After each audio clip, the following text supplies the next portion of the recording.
the K-Wing Sports Network. The pitch. Swing and a miss, strike three. The Go Hawks win. Go Hawk Baseball is brought to you by Rolling Ford, Waverly Health Center, Delavu Oil Company, Waverly Tire Company, St. Paul's Lutheran Church and School, Butler Bramer Communications, New Hampton Red Power, First Bank of Waverly, Plainfield, and Cedar Falls, People's Insurance, The Scoop Feed and Supply, Jerry Rolling Motors, Newey's Moto in Waverly, First Maxfield Mutual Insurance, The Sweet Spot, Denver Insurance, The Dirty Dog American Bar and Grill, Waverly Family Dentistry, Waverly Utilities, American Family Insurance Christie DeMuth Agency Incorporated, CUSB Bank in Waverly, Shell Rock, and Charles City, Johnston Financial Services, Dale's Service, and Folkert's Financial Strategies. Now with a live play-by-play, here's the voice of the Go Hawks, Matt Ray. Hello and welcome back to Hurdle as we are underway. Quick between games. Took a little while to get some lineups ready to go, but it is a 2-0 count now to Braden Hartle, who leads things off for the Decorah Vikings with a .350 batting average on the season, facing Nolan Foster. It throws a strike by him. Foster's got a 3-1 record, 21 innings pitched. His ERA is 8.67. Opponents bat .333 against him on the year. Pitch high, 3-1. The Go Hawks look like this defensively from left, right in the outfield. Dylan Stockdale in left, Aiden Holford in center. Jude Landers is in right. Around the horn, Garrick Tibbetts. There's a swing and a miss, strike two. Shortstop Lance Myers, second base Sam Rose, first base Ian Sedgwick. The catcher is Abram Rage, and the pitcher is Nolan Foster. Next pitch high, a leadoff walk to begin this ball game. The Go Hawks took Game 1, 14-1. First pitch, by the way, came at 6:48 in this ball game. Casey Brickley comes up to bat. So it's Hartle and shortstop, followed by Brickley at second. Alstad is the pitcher here in Game 2 for Decorah. DH Caleb Myers bats fourth, a hit for Kinnan, the catcher. Holthouse is in center. There's a bunt shown, pulled back. Runner goes back to first. Would have gotten to second had he gone, as the ball got by Rage a little bit. The five-hitter is Ethan Holthouse in center field. Fisher Tweetens at first. Cash Reilly at third. Ben Weimer in left. And Mason Avila is in right field for the Decorah Vikings. Bunt goes on the third base side of the pitcher. Foster throws to first, and that's a sack bunt for the first out of the ball game. A 1-4 put out, for out number one. Again, Matt Ray with you as always. With me as always this season, Henry Aaron Powers. Caden Alstad comes up to bat, batting .458 on the air. He's a lefty. Can really swing the stick. Foster from the stretch. Fires. That ball is hit hard into right field. That's going to be extra bases. Goes all the way to the fence underneath one of the pennants. That will score a run. He's trying for three, and he's going to get there. A triple for Caden Alstad, and it's 1-0 Decorah taking the lead. Must feel good for the Vikings, who were just pummeled in Game 1, Henry. Yeah, definitely a better start for them. They get a runner on right away, and Alstad goes to third. I think if Holford hits the cutoff man there, Go Hawks have a shot at throwing him out at third. But, yeah, rare triple for the power hitter, Alstad. Alstad will be pinch run for by Olson at third base. One out in the inning. Caleb Myers up to bat. Myers batting .275 in a game brought to you by Rolling Ford, Waverly Health Center, Delavu Oil Company, Waverly Tire Company, St. Paul's Lutheran Church and School, Butler Bramer Communications, and New Hampton Red Power. So 1-0 Decorah here on the top of the first. Curveball spins in there for strike one. Umpire kind of has a late strike point, but he certainly was calling it right away. We'll leave those of us waiting for a signal in a bit of suspense. Timeout called.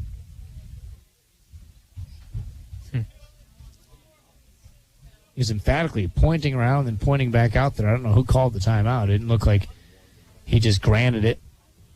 Pitch. Oh, hits him in the neck. Oh, Myers will take his base. There's runners at first and third. There's certainly worse things to do than hit a guy there. In fact, if the ball had not hit him and gotten by the catcher, that would have been worse. Yeah. Holthouse up to bat. He bats .328 on the air. I said it after Game 1, I've said it 1,000 times. My old saying is Doubleheaders are maybe twins, but they're often fraternal, not identical. And this game is probably going to play out a lot different than game one. A bunt down the third base side. That is a beautiful bunt. Nobody's at first. Oh, man. Tibbetts gets it and then shrugs his shoulders going, where am I supposed to throw it? That's going to be a single, and a run scores, making it 2-0. Who is supposed to be covering on that? Is it Rose at second? Rose went right to the bag at second, and Myers had shifted over to his right, and first baseman Parker's already crashing in, so I'm not sure. That was just a miscommunication. I think Rose probably should have been over there at the bag. Yeah, he was going to second, thinking about the guy stealing, I think is what ended up happening. Tweeting up to bat. Pitch bounces, good block by Rage. 1-0 the count to Tweeten, who bats 188 on the year. He does have one of the 3 home runs on the season by the Vikes. 2-0 Decorah. Pitch over the head of the hitter, 2-0. So there's a leadoff walk, followed by a sac bunt, followed by a triple, followed by a hit by pitch, followed by a bunt single. It was really a mental error by the Go Hawks, if anything. Pitch low. Had Tibbetts had someone to throw to, I still think it would have been a close play. Yeah, I was kind of anticipating that too. Wasn't sure if they get him, but yeah, Tibbetts was wondering where the man at first was. Oof, kind strike call on the outside. 3-1. Trying to figure out where this umpire strike zone is. Foster hasn't thrown enough in the zone for me to tell. Strike on the outer half, 3-2. If he gives it there, it's a lot like game one strike zone, really. Just going to say, that was pretty generous again. So, yeah, similar strike zones it seems so far. Full count, swing and a miss, strike 3. That's out number 2. Big strike out there for Foster. Cash Reilly comes up to bat. He's 1 for 1 on the season, so we're batting a cool 1,000. Can only go south. You either stay there, you maintain, or you lose everything. Yep. Be the only guy batting 500 and disappointed. Pitch inside, ball 1. Not the only guy. There's a few of those unicorns out there that have those super 500 batting averages yet at this point of the season. Ball flown high in the air. This is gettable in left field. Stockdale runs it down and grabs it for out number 3. So the Vikings get a couple of runs as we go to the bottom of the first. It's 2-0 Decorah on the K-Way Sports Network. Are family. Hey, kids, can we give the singing a little break? It's a long way till we get to the hotel, and since we got our new quiet and comfortable riding tires from Waverly Tire Company, you don't need to sing so loud. And since Waverly Tire Company took the time to find out exactly how we use the car, we got a great set of tires that should last longer, and I even saved a little money so we can stay an extra day on vacation. Yay! I've got a feeling we're going to spend a little more time in the car this summer, so let's find something else to do instead of singing. Are we there yet? Yeah, are we there yet? Hold on. How does that go again? We are family. Visit Waverly Tire Company across from Dollar Tree on 4th Street South today to make sure you save money and get the best tires to keep your family safe this summer. Because at Waverly Tire Company, We are family.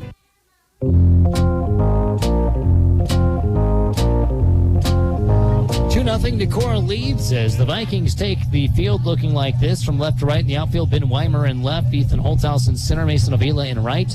On the horn, Cash Reilly at third, Braden Hartle at short, Casey Brickley at second, Fisher Tweeten's the first baseman, Kennon's behind the dish, and the pitcher is sophomore Caden Alstead, who's got a 2.15 ERA, a curious 1-3 record. It just means he's played the best of the best. He's batting 170. Opponents bat 171 against him on the year. The Go Hawks lineup looks like this very quickly. Leading off playing left field, Dylan Stockdale, followed by Aiden Holford in center, Abe Rage at catcher. Cleanup man is the third baseman Tibbetts. Nolan Foster's pitching. Grant Parker is batting 6th, playing first. Lance Myers at shortstop. The DH is 8-hitter Ian Cedric, who hits for Jude Landers, is in right field. And then Sam Rose at second base for the first 9 for the Go Hawks. As Dylan Stockdale fouls off the first offering his way. Bats .444 on the year. Did get a hit in game 1. Scored a couple of runs in that monster 14-1 victory. Pitch high. The Go Hawks jumped up on Decorah for sole possession of first place in the NEIC. But if Decorah wins this, they're right back neck and neck like they started the evening. Ground ball, shortstop side. Hartle fields it. High throw and a tall reach there by Tweeten. And that is out number one. I thought that was going a lot higher than it did right off his hands. And Tweeten, he helps an infielder out with his size. Aiden Holford up to bat. He bats .368 on the air. By the way, got to say hi to Randy, the play-by-play man for Decorah. Is probably on his way back up to Decorah. They had a softball game, so they couldn't do game 2. So I know he's listening. Now some Decorah fans have tuned in. Welcome. Thank you so much for joining Henry and I as there's a pitch outside. Your Vikings lead the Go-Hawks 2-0 for those visiting listeners. Swing and a miss. Strike one to Holford. Go-Hawk bats should be pretty confident, though, after the first game where they not only hit the ball 8 times, but they got extra base hits galore. Pitch outside. Umpire freezes, saying it's a ball. That one was one that was really close, especially with the way balls and strikes have been called thus far on the evening. The 2-1. That's right down the pipe. 2-2 to Hofer with one out and nobody aboard in the bottom of the first. Go-Hawks trail 2-0. Hofert, the lefty, waiting for the next offering by Alstead. Spinner hit on the ground by short and third, and it gets through. Hofert is aboard. That'll bring up Abe Rage. He bats .333 on the season, one of the conference leaders in total bases and RBIs. Game brought to you by First Bank of Waverly, Plainfield, Cedar Falls, People's Insurance, The Scoop Feed and Supply, Jerry Rolling Motors, Newey's Moto and Waverly, First Maxfield Mutual Insurance, and The Sweet Spot. Hofert's going to think about taking 2 here somewhere. They check him. Go-Hawks stole at will in game 1. Yeah, Alstead's move is not bad. But, yeah, he's one of their better arms. He's going to have to keep runners on, though. He's got 2 runs to work with. So Hofert not a big lead. He's thinking about going, doesn't. Pitches high. Playing head games now with Alstead. Can also have great numbers, but a losing record. And that's just another one of those examples where wins and losses often don't tell the real story. I feel like Paul Harvey got to give you the rest of the story. Pitches high, 2-0. I was thinking about Paul Harvey the other day. My friend Brian, one of our pastors at the church, read that So God Made a Father, a take on the So God Made a Farmer, the classic Paul Harvey segment. I wonder if it gets back to first. They did that for a Dodge Ram Super Bowl commercial, and it was just one of the most effective ads in recent memory. It's just something about the way Paul Harvey could read, could tell a story. Mm-hmm. I remember being in my dad's car, and the rest of the story is on. He cranked that thing up as we learned about citric acid, as in citrus, as in calcium. 2-0 the counts. Pitch, inner half called strike to Rage. So 2-1 count to Abram Rage. Thinking about, Father's Day weekend has passed us, but the number of great memories you can make in a car with your dad on a long road trip, whether it be for work or fun, going to ball games. A lot of these guys have that ball fouled away by Rage, 2-2. And I'm sure a lot of the dads that are here listening, thinking about their boys that are playing, thinking, yeah, we've driven to tournaments or to practices or wherever to watch a ball game, and that windshield time is irreplaceable. 2-2 count, runner at first base. Here's the pitch. Low, 3-2. It's always wild to me is that it doesn't take long for the boys playing down here to be showing us their kids. It doesn't take that many years before they become the fathers. It's unbelievable. And I don't know if maybe just time moves faster the older you get. Setting is Alstead. Runner takes off. It is ball 4. They throw down there. It doesn't matter. There's runners at first and second. So they go Hawks. They're working some good at-bats here, Henry. Yeah, and that was a really good at-bat by Rage in particular because he was very patient. He was all over baseballs in game 1. He yanked one foul that was over the fence, but not biting on that outer half of the plate. Able to get on base and be pinch run 4.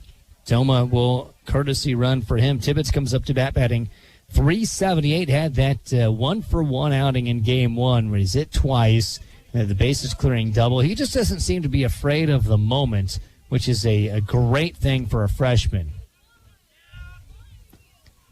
Strike. Sometimes as a freshman, you don't know if that comes from nerves of steel or simply just ignorance. Just don't know what a big moment is. You're just out there playing.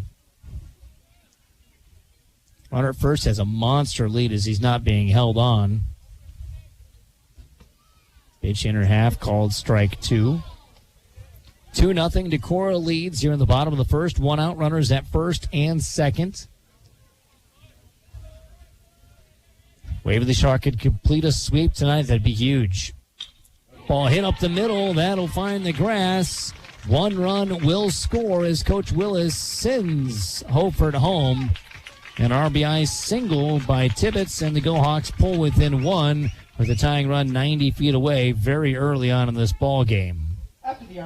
Well, swing much like his bases clearing hit in game 1. An inside-out swing. That ball was over the plate.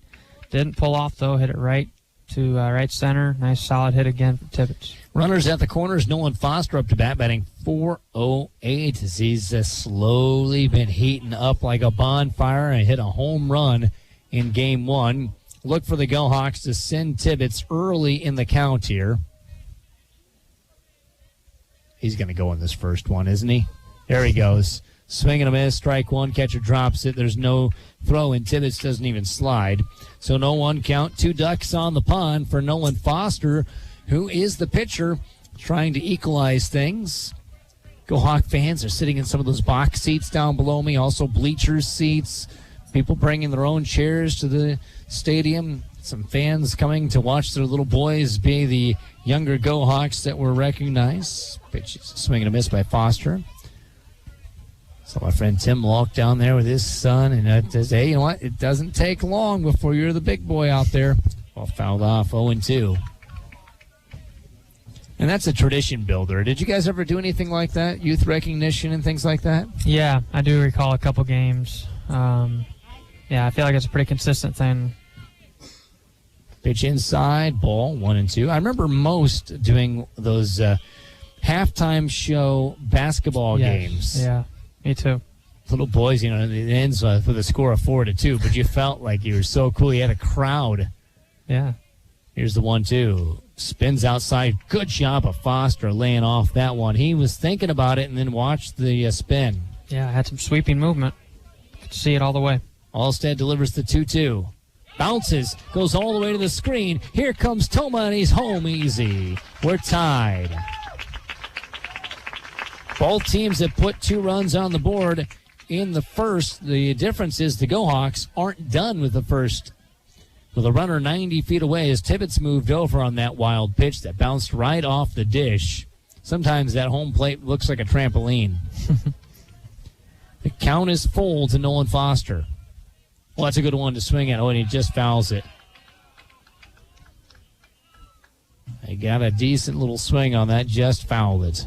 Yeah, just over top of it. Ticked it and went right into the turf. A lot of room in right center. Outside, ball 4. Foster is given first. The second walk of the inning to go alongside 2 singles. Grant Parker is up to bat. Parker batting .231 on the season. About a week away from finding out district pairings and sub-state pairings, you would think. Talk with Coach and Athletic Director Greg Bodencenter tomorrow morning on the Breakfast Club at 6:30 about that. Regional pairings for softball as well. Swing and a miss. Runner takes off, goes to third. Oh, man. Goes to second, The ball goes into center field. Run scores, and the runner goes first to third. Foster was running for himself, was going to second. They were kind of faking like they were cutting it, throwing it all the way, and the ball went into center field. The Holthouse came up with it. Go Hawks take a 3-2 lead. Foster, I'm surprised he's not being courtesy run for over at third now, that he doesn't necessarily need all the speed in the world to score. Swing and a miss. I believe it's a 0-2 count to Parker. I think he swung in that first one, if my memory serves me right. It is 0-2. Still just 1 out in the inning. Swing and a miss, strike 3. That was a really tight breaking pitch. And Parker's retired. He wasn't quite sure if he was or not. Now he leaves. That brings up Lance Myers, who bats .362. 3-2, Go Hawks with the lead after an eventful first inning for both teams, who are still in the midst of the bottom of the first, I should say. Myers, the 7th batter of the inning for the Go Hawks, watches one low. What's Allstat failing to do against the Go Hawks here? Well, I think some hitters realize, he's going to rely heavily on that breaking ball, and some of the guys have been laying off of it. But if he's able to get ahead in the count, because, a lot of these at-bats here in the bottom of the first, he's been down and had to, be perfect. And otherwise, you're just going to throw meatballs and it's going to hit the gap. But he just needs to do a better job of getting ahead of these guys. Counts 2-0. All fouled away. Right field consistently being played extremely shallow by Avila in right for Decorah. It's Adam Riley's philosophy there. It's really only burned them the one time, though. But I would be at least 3-4 steps back. Ball hit on the ground, second base side, fielded by Brickley. A good throw will end the inning, and it does. Go Hawks score 3, strand 1. They go up 3-2 as we go to inning number 2 on the K-Way Sports Network.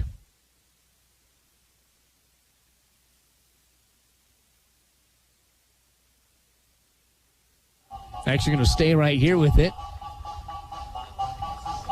as we're in between innings. Matt Ray, Henry Powers with you. And, this has been an interesting start to this game. The Go Hawks gave up 2, but what an answer by them. Yeah, definitely a different game. You had to figure after what happened in Game 1. Obviously, it's high school baseball. Things unravel quick, runs pile up, and Decorah just was not in a position to be able to use more of their pitchers. It was 14-1 victory, a big win for them, and definitely a different start here. And we've seen both teams able to respond, and it should be a tighter ball game just based off of the 2 guys on the mound. Both teams seen them pretty well. So we'll see what the Vikings have here in the top of the second, but already better at bats from them, and it should be a good ball game. 8-9-1 coming up for the Vikings in the game, brought to you by Denver Insurance, Dirty Dog, American Bar and Grill, Waverly Family Dentistry, and Waverly Utilities. As Ben Weimer will lead things off. He's a righty facing Nolan Foster. Tries to bunt and misses. In some rooms in your home. That was a high Waverly pitch. Utilities, whole home Wi-Fi has you covered. If you have rooms where you experience poor Wi-Fi connection or no connection at all, the problem isn't with your internet service. It's with your Wi-Fi network. Get that stopped. Waverly Here it is. Utilities. A swing and a miss. Apologize for hearing 2 things at once. We had a little computer issue there. Weimer, by the way, he's batting .300 on the year. Not bad for an 8-hitter. Next pitch, just outside, 1-2. Not a bad offering. It was a ball, but that's not a bad offering at all by Nolan Foster, who will wind, kick, deliver, and miss inside. Lucky he didn't hit Weimer. 2-2 count. Swing and a miss, strike 3. Out number 1. Second K issued by Foster in the ball game. That brings up Mason Avila. Avila batting .234. He's a lefty, the 9-hitter in the lineup. One out, nobody on. Breaking pitch low. 1-0 now to Avila. In the Go Hawks won Game 1 14-1. Started Game 1 at 4:58. Started Game 2 at 6:48. Pretty fast situation here. It's not often you start before 7 as a pitch outside 2-0. They say the Game 2 of the doubleheader is supposed to start at 7. It's usually 7:30 if you're lucky. There's sometimes it's even later than that. So plane flies beyond right field. Pitch misses inside 3-0. You get planes, trains, and automobiles out here, and you get trains on either side of us. The Waverly Airport beyond the field a little ways is a pitch right down Cherry Street called strike. Every once in a while, you get some helicopters out here as well. Here's the 3-1. Ball 4 as Avila will take his base to become a base runner with 1 out. And Hartle up to bat. He had a leadoff walk to begin this ball game. Eventually scored in the inning. And Foster, much like Abe Rage, once he got that big lead, just got to be a strike thrower. And he started the inning well. I mean, in the start of the game, he walked somebody and he struck out someone to lead off the second. Wild pitch, runner goes to second, and there'll be no throw.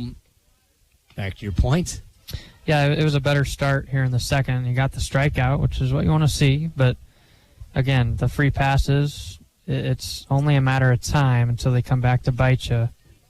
No lights needed. Left field and deep left field is in shadow. Dylan Stockdale just outside of the shadow from those trees behind him. As the sun sets, that shadow will get larger. Pitch outside, 2-0 to Hartle.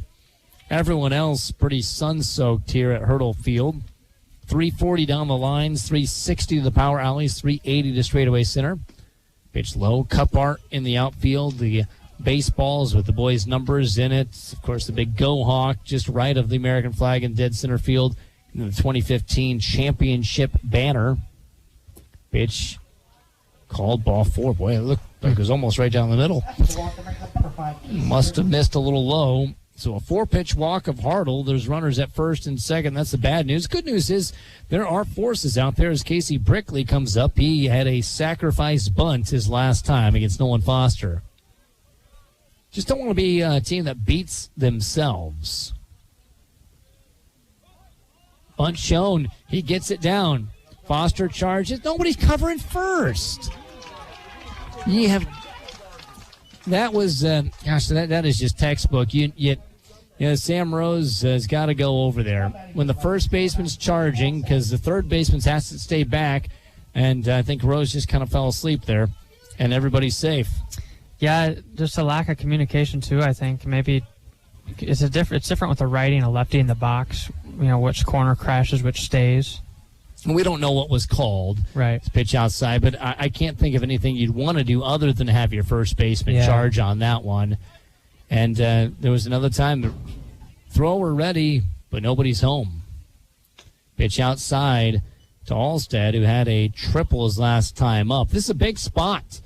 With one out, bases loaded, Go Hawks up 3-2, but the Vikings are knocking on the door of a score. There's a swing and a miss by Alstead. If Foster can strike out anybody in this at-bat, you'd want it to be, in this inning, you'd want it to be Alstead. He's already got 1 K in the inning. Ball lifted into left field, going back into the shadow and over his head. Getting it is Stockdale. That's long enough to be a sac fly to tie the game, but a good play there by Stockdale as that ball was back further than I initially thought it was off the bat. Alstead tagged it pretty well. That's out number 2.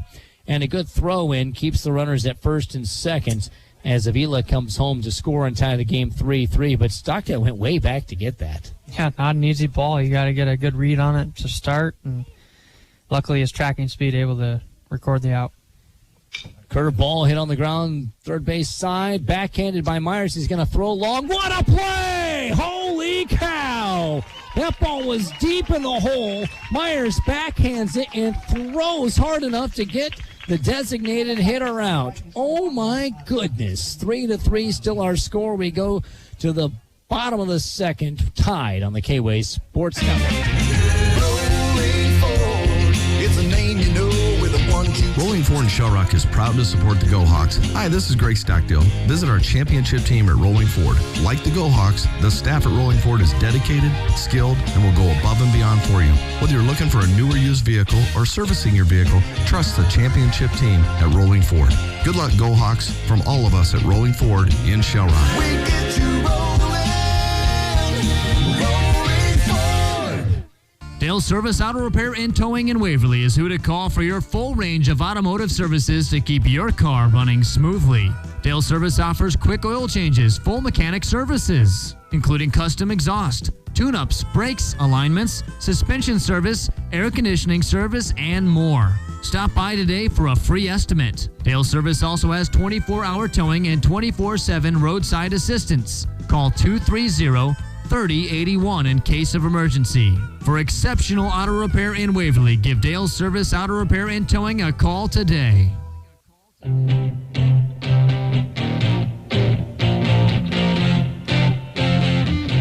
We're tied 3-3 as we go to the bottom of the second inning. Lance Myers had a gorgeous play to end the top half of the inning. Now the 8, 9, and 1 hitters are due for the Go Hawks. Ian Sedgwick will lead things off, batting 244 on the year. Alstead pitching to him. He's a lefty, is the batter. A righty, the pitcher. As there's a swing and a miss by Cedric, who hits for Jude Landers. Cedric looking for something on the inner half of the plate. That's really been his target zone this year. Pitch outside, 1-1. And he's in a micro slump, we'll say. Yeah, and any lefty, naturally, that the inner part of the plate is kind of your sweet spot. So it is an adjustment, and still quite a ways away from the plate. Pitch outside corner called strike. That's the thing. I don't think he could get to that ball. That's what Coach Hermson was talking about. And you can tell a guy where to stand, but sometimes just naturally you need to back up into that spot. It's hard to get out of there. Yep. Just a little closer to the plate, I think, would make a huge difference. Next pitch, fouled into the dugout. Look out. It hits that half fence. Young man for Decorah looked a little scared there. Now he's going to get some razzing from his buddies. Count stays 1-2. They act like they didn't run out of the way, too. Uh-huh. Cedric leading off the second in a tie game. Pitch way outside, 2-2. The Go Hawks have a half-game lead on the Vikings. If Waverly Shark wins this game, they are in the driver's seat for a conference crown. Called strike 3 on the outer half. Cedric is retired. Brings up Sam Rose. Rose batting .235, but as you talked about, he's found the way to get a hit at just the right time over the last several games. Yeah, it's worked out well. He's had guys on base, and so he's been able to drive people in. And once again, now the center fielder shifts over a little bit, but there's so much room in right center. Bunt shown, pulled back, strike called anyway. Sam Rose, about as fast as they come. There's a lot of guys that are about as fast as they come. You think about that play that Lance Myers made in the hole. I don't know if there's many Go Hawks that would have been thrown off on that play because there's so much speed for Waverly Shellrock because the ball's down 1-1. And you think about stealing and things like that, but you don't often think about just balls in play that you get to first on. Think of the new rookie for the Cincinnati Reds who has shown that speed is absolutely wonderful. Here's the 1-1. Strike called. I mean, have you seen any of his highlights? I have. He reminds me a lot of O'Neal Cruz for the Pirates. Similar build. I mean, there was that ball hit over to first base. The first baseman and him have a foot race. He's going to run 90 feet. First baseman's going to run 15, and he wins. Ball stroked into center field right at Holthouse for out number 2. 2 up, 2 down. Brings up Dylan Stockdale, grounded out to shortstop his first time at the plate. 2 outs, nobody on. Bottom of inning number 2. It's 3-3 between Waverly Shark and Decorah, in a game brought to you by American Family Insurance, Christian Muth Agency, Inc., insurance built around you. CUSB Bank in Waverly, Shellrock and Charles City, Johnson Financial Services, Dale Service, and Folkerts Financial Strategies. Pitch hits the inner half, called strike 1 to Stockdale on the first offering. From Allstat is one of their better pitchers for Decorah. Pitch way outside, 1-1. Getting out a cloud of the sky. The lights not needed yet, but we're not far from when you need to start turning the lights on here at Hurdle just due to the trees. Ground ball pulled shortstop side, and that one is going to be a single for Stockdale. Hurdle went out and got a glove on that, but even if he cleans that up nicely and throws to first, there's no way he's getting Stockdale. Yeah, definitely either an infield hit or a single without any play on it. But yeah, Stockdale's out in front of it, but he managed to get enough barrel on it on the outside part of the plate. Not a pitch he really should have pulled either. It was outside, but he did pull it and then he got himself a hit. Aiden Holford up to bat. He had a single and a run scored back in inning number 1. Stockdale takes off. The throw to second is not in time. Stockdale slid almost so late that he almost had his whole body go over. He was just hugging the bag and trying not to have his massive momentum run him up and over the bag.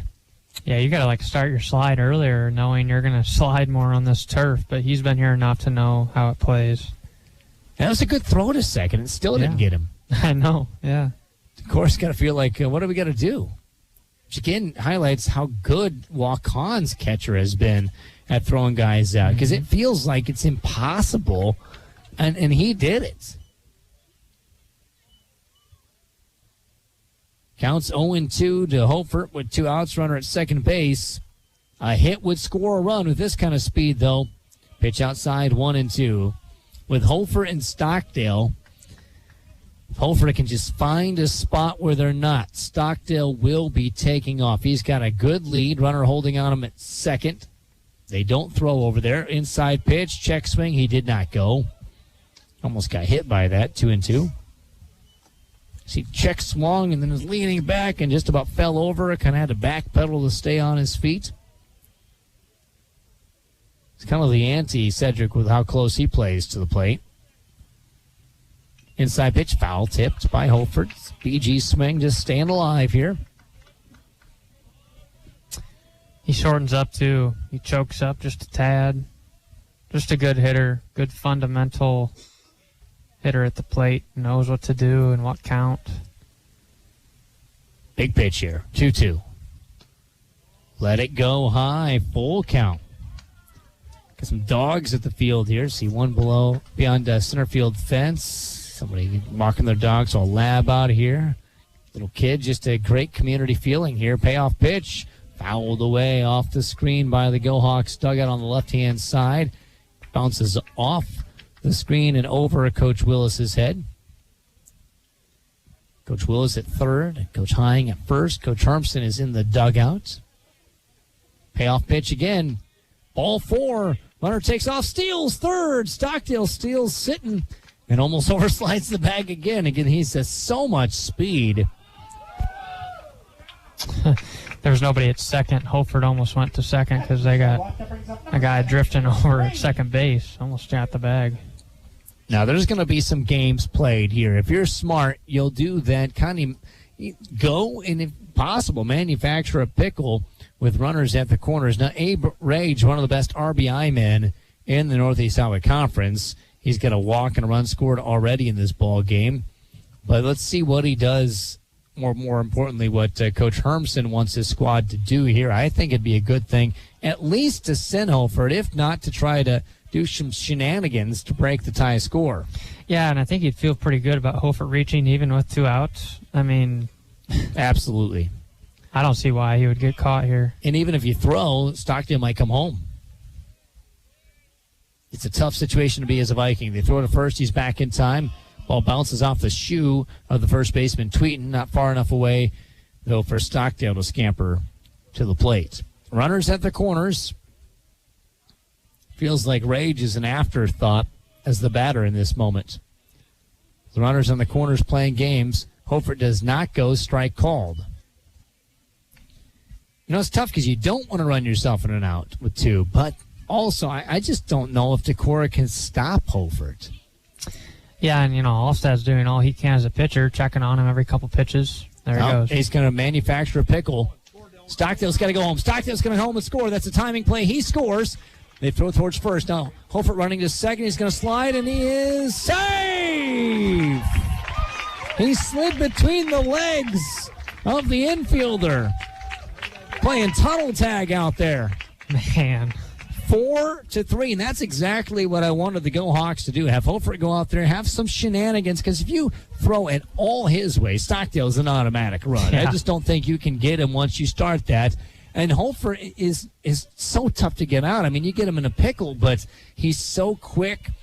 Benny the Jet out there, and just get him in there and like the old Sandlot, and that was exactly the way the Go Hawks should do it. Sometimes you just have to say, we're good athletes.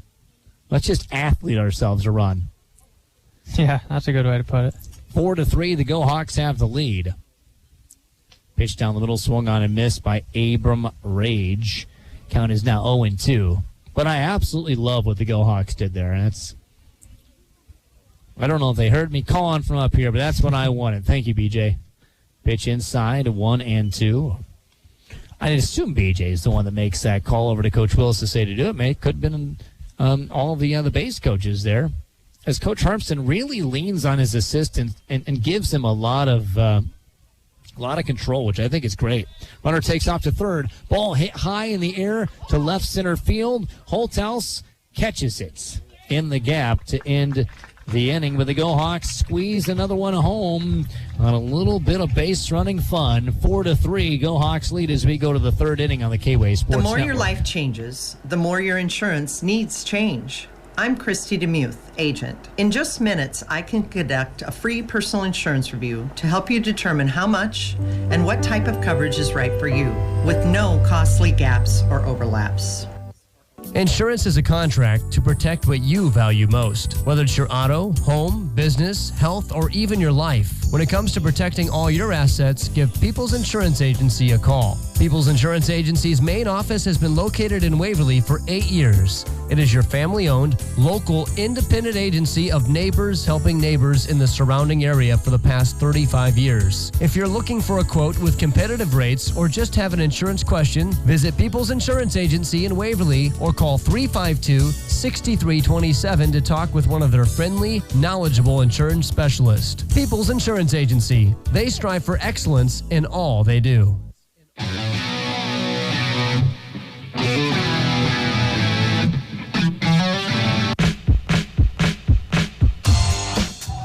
4-3, Go Hawks with the lead after 2 innings of baseball. Both teams been very active in Game 2 as the Go Hawks won Game 1 14-1, and this game a completely different affair as Ethan Holthouse, Fisher Tweeten, and Cash Reilly will be up to bat for the Vikings.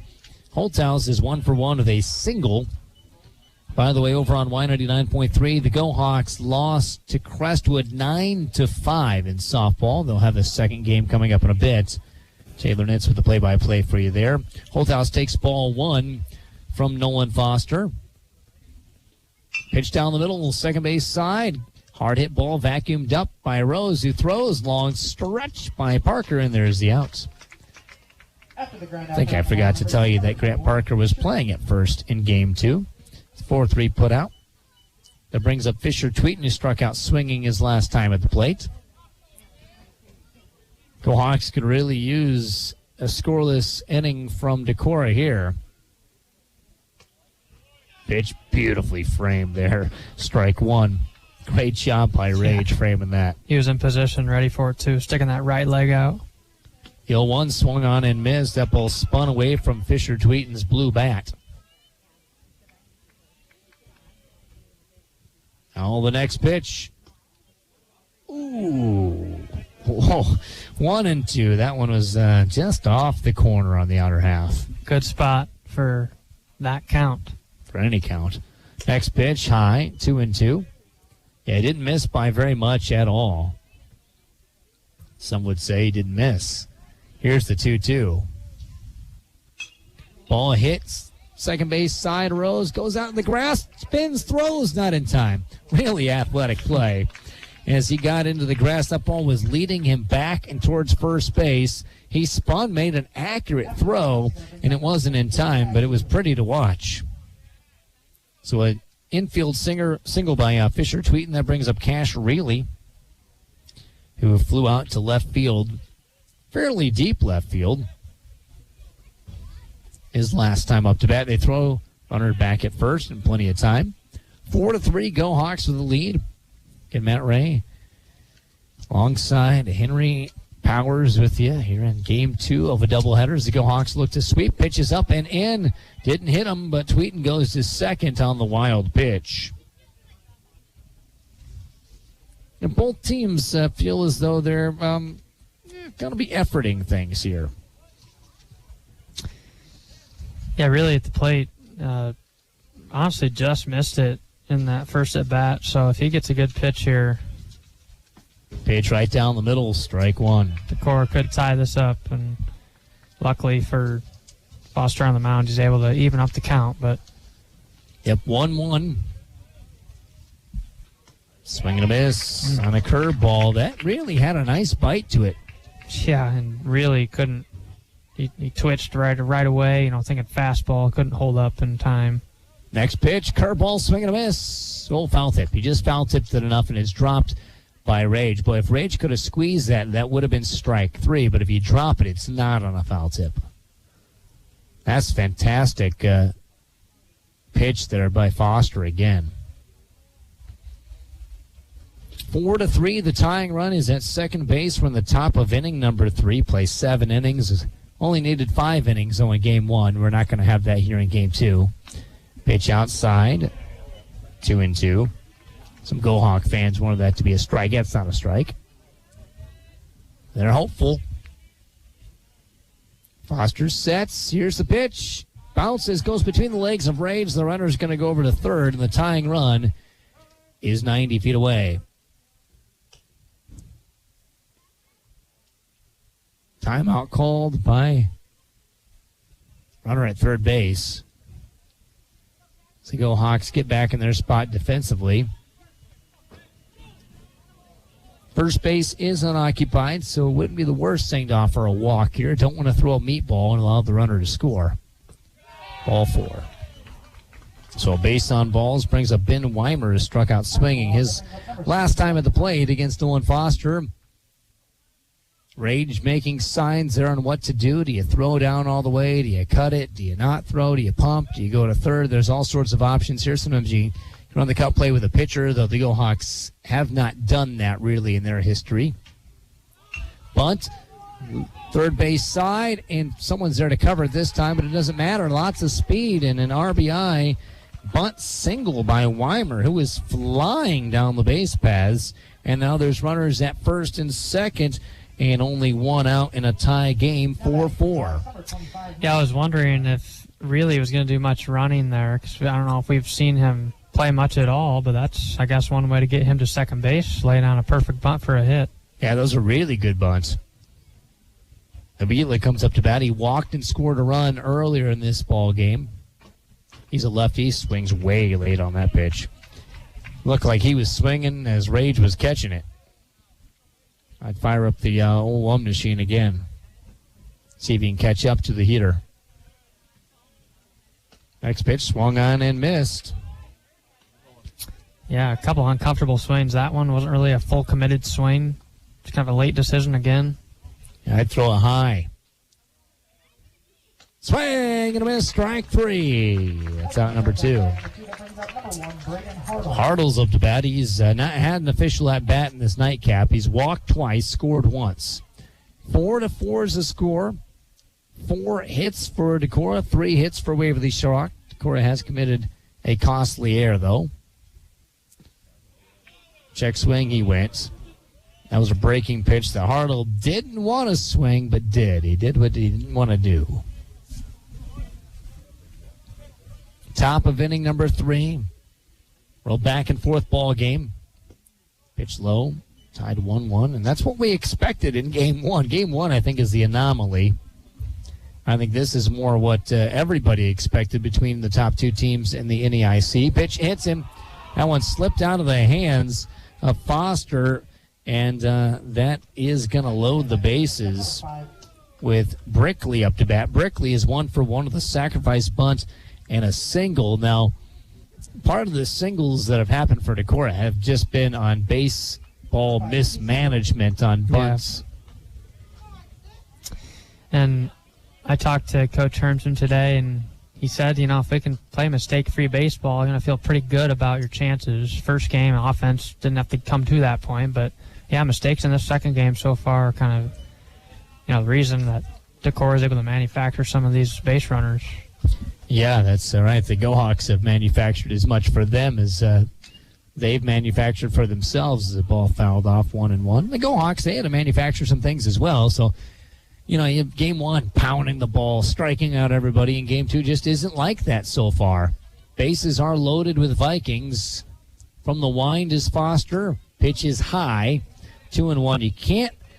You can't walk him because Allstad's on deck, and nobody wants to see, unless you're a Viking fan. Yeah. Allstad up to bat with the bases loaded. Pitch high. 3-1. As Caden Allstad looms. Nobody working in the bullpen. Allstad, by the way, has 2 home runs. Here's the 3-1. Ball fouled away. Big pitch. Nolan Foster needs to get the batter. It's a big one. A lot of chatter from the Decorah dugout, as you would expect. Here comes the pitch. Got it! Ooh, it's ball 4. I thought that was strike 3. That is close. It just missed, and Decorah takes the lead. And the bases are loaded with Caden Allstad up to bat again. He's got 2 home runs on the year, 3 triples on the season, batting .458, and the Go-Hawks need to chat. Yeah, that's a really good spot for Foster. And ooh, that one hurts. Bases were loaded, so you would have liked to have that one, but now you got to strategize and try to figure out how to get Allstat out with minimal damage. And it's going to be hard to do, but I think you got to stay away inner half with that fastball because he's shown in both games that he squares that pitch up pretty well. So, yeah, the flag hangs limp in center field. We don't have the breeze we had in Game 1. It is a cloudless sky. Beautiful night for baseball. Right now, 81 degrees, only 47% humidity. Oh, it's a nice night to watch a ball game, huh? But this is a turning point in the ball game. Vikings lead 5-4 on Waverly Shark. We're still in the top of the 3rd inning, but this feels like the moment. Allstat, the lefty, way back in the box with a real tight stance. Pitches low to him. I also feel like you can't walk him because that walk also scores a run, but Allstad's bat is so utterly dangerous you can't throw him any meat. Pitch hits the outside corner, 1-1. Yeah, that's a good spot. I think you got to live there. Try to repeat that. Foster from the windup. Swing and a miss, strike 2. That is a biggie. Can Nolan Foster get out of this bear trap? Here's the wind. Kick, delivery, strike 3. He got him. The base is left loaded. The Vikings scored 2, but it could have been worse as they batted 8. They're up 5-4 on your Go Hawks as we go to the bottom of the 3rd on the K-Way Sports Network. Imagine a world with slow internet where your Netflix locks up, your podcasts won't play, and stop. That sounds unbearable. Luckily, you've got Butler Bremer Communications. In fact, we were just designated a smart rural community. This means we're a top-performing broadband provider, and with direct fiber connections and up to 200 meg download and upload speeds, you've got everything you need to work, play, and stream as much as you want online. Learn more at butler-bremer.com today. Harvest more of what you grow with Case IH Axle Flow Combines. From header to spreader, Axle Flow's industry-leading innovations deliver cleaner grain from the field to the bin. Get the capacity you need with easy adjustment options to match your crop and field condition, all while minimizing potential grain loss. Add automated efficiency of the optional AFS Harvest command and take control of your harvest. Put your grain in the tank and your money in the bank with Axle Flow Combines. Contact New Hampton Red Power in New Hampton today to put the latest technology to work for you with Case IH.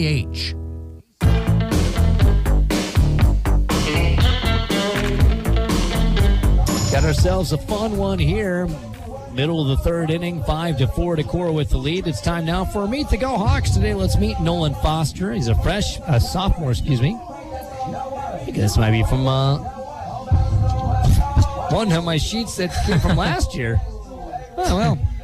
Hopefully his favorite baseball memory is his first varsity pitching appearance against Benton still. He's got a couple home runs that I think might beat that.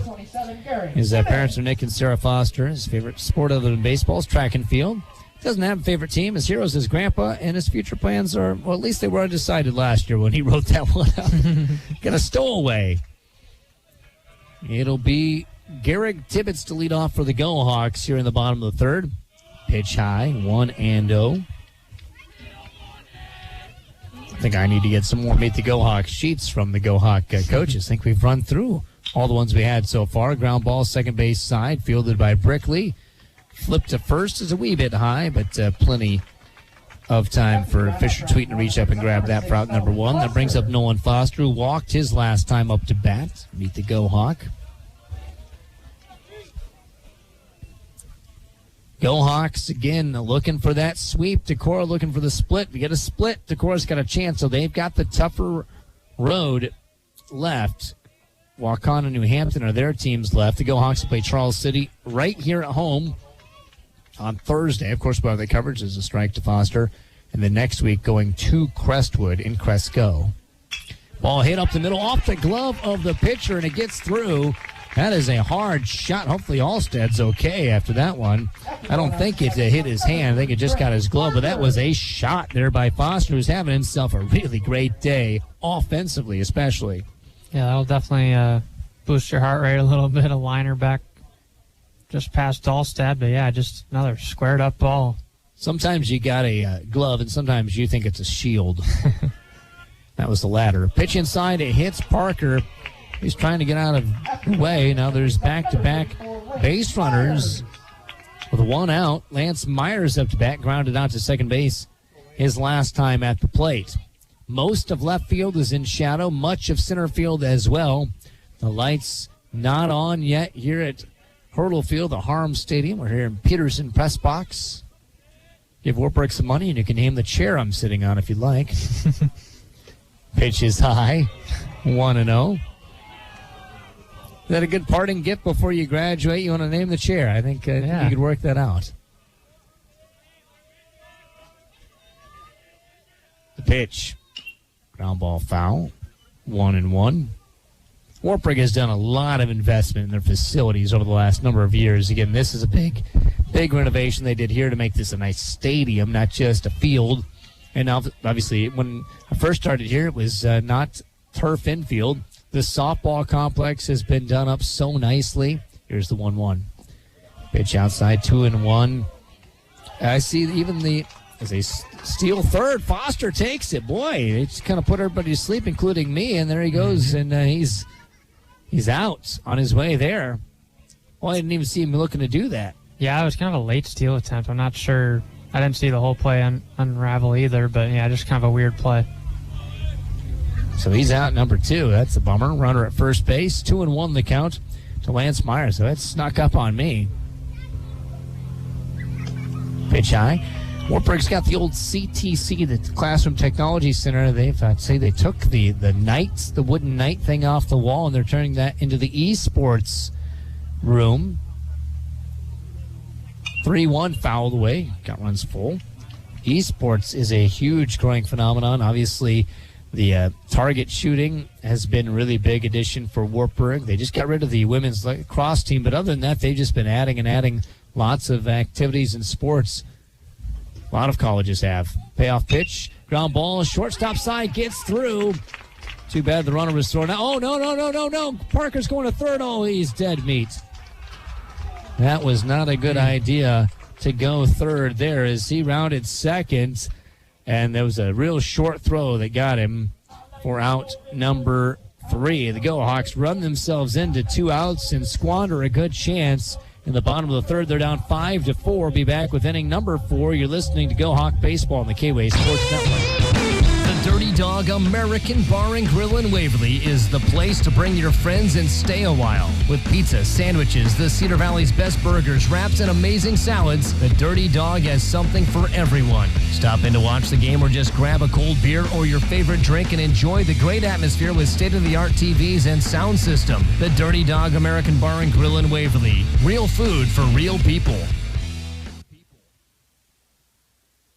First Maxfield Mutual Insurance provides protection for your home or farm you can afford, all backed by friendly hometown service. The staff at First Maxfield Mutual Insurance in Denver knows the Cedar Valley area and knows insurance. Whether you want to review your current coverage or you need some advice and a quote, we're here to provide you with personal attention and the coverage you need. For over 150 years, Cedar Valley residents have counted on us for quality protection from Farm Mutual Insurance. Contact a First Maxfield Mutual agent for all your insurance needs.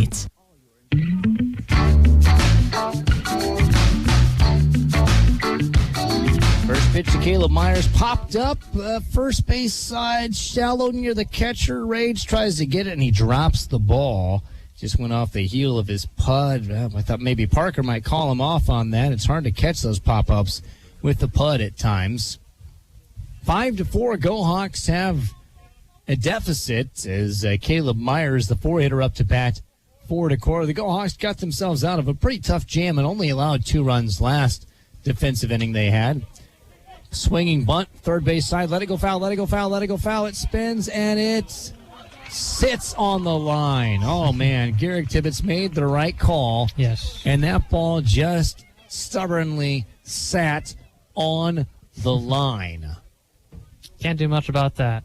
It's a swinging bunt if you feel that you're not getting him out at first. Yeah. And Tibbetts made the right call. He did that earlier this year, and it paid off, if you remember. But that ball just sat there, and all it needed to do was turn over half a time more, and it's foul. Yeah, and it rolls pretty straight with the turf, so you like your chances. If you're Tibbetts, just too slow, and it didn't really carry to the other side of that line. Holthouse up to bat with a single and a ground out to second. Pitch low. Throughout this inning, we'll take a look at the latest Iowa High School Baseball Coaches Association rankings that came out yesterday. The Hawks have had some bad luck things here in this game, haven't they? Pitch hits the strike zone, 1-1. I'll be honest, that non-strike 3 last inning that we thought on the full count looked a little bit better than that one. Yeah, I agree. 1-1, swing and a miss, strike 2. The big thing is, if you're nitpicking the different pitches and stuff, it just means you're in a grinder and you're in a fun game. Hopefully fans and players are enjoying the grinder. Yeah. It's hard to enjoy stress, but that's what sports is all about. Here's the 1-2 outside. Rage tried to frame it like a strike. It was outside. 2-2 count with a runner at first base. The double play is in order. Should the ball shoot up the middle? Just low. Count runs full to Holthouse. Fisher Tweeten is on deck for the Decorah Vikings. Sizable pitch here for the Go Hawks. Nolan Foster pitch inside, ball 4. Runners at first and second. No action in the bullpen, by the way, for the Go Hawks. Fisher Tweeten's 1 for 2 with a strikeout, a single, and a run scored. Class 4A rankings look like this. Ankeny Centennial's number 1, followed by Cedar Rapids Prairie. Johnston's 3rd, Southeast Polk 4th. West Des Moines Dowling is 5th. Cedar Rapids Kennedy 6th. Pleasant Valley 7th. Iowa City High 8th. Dallas Center Grimes 9. And Indianola is ranked 10th.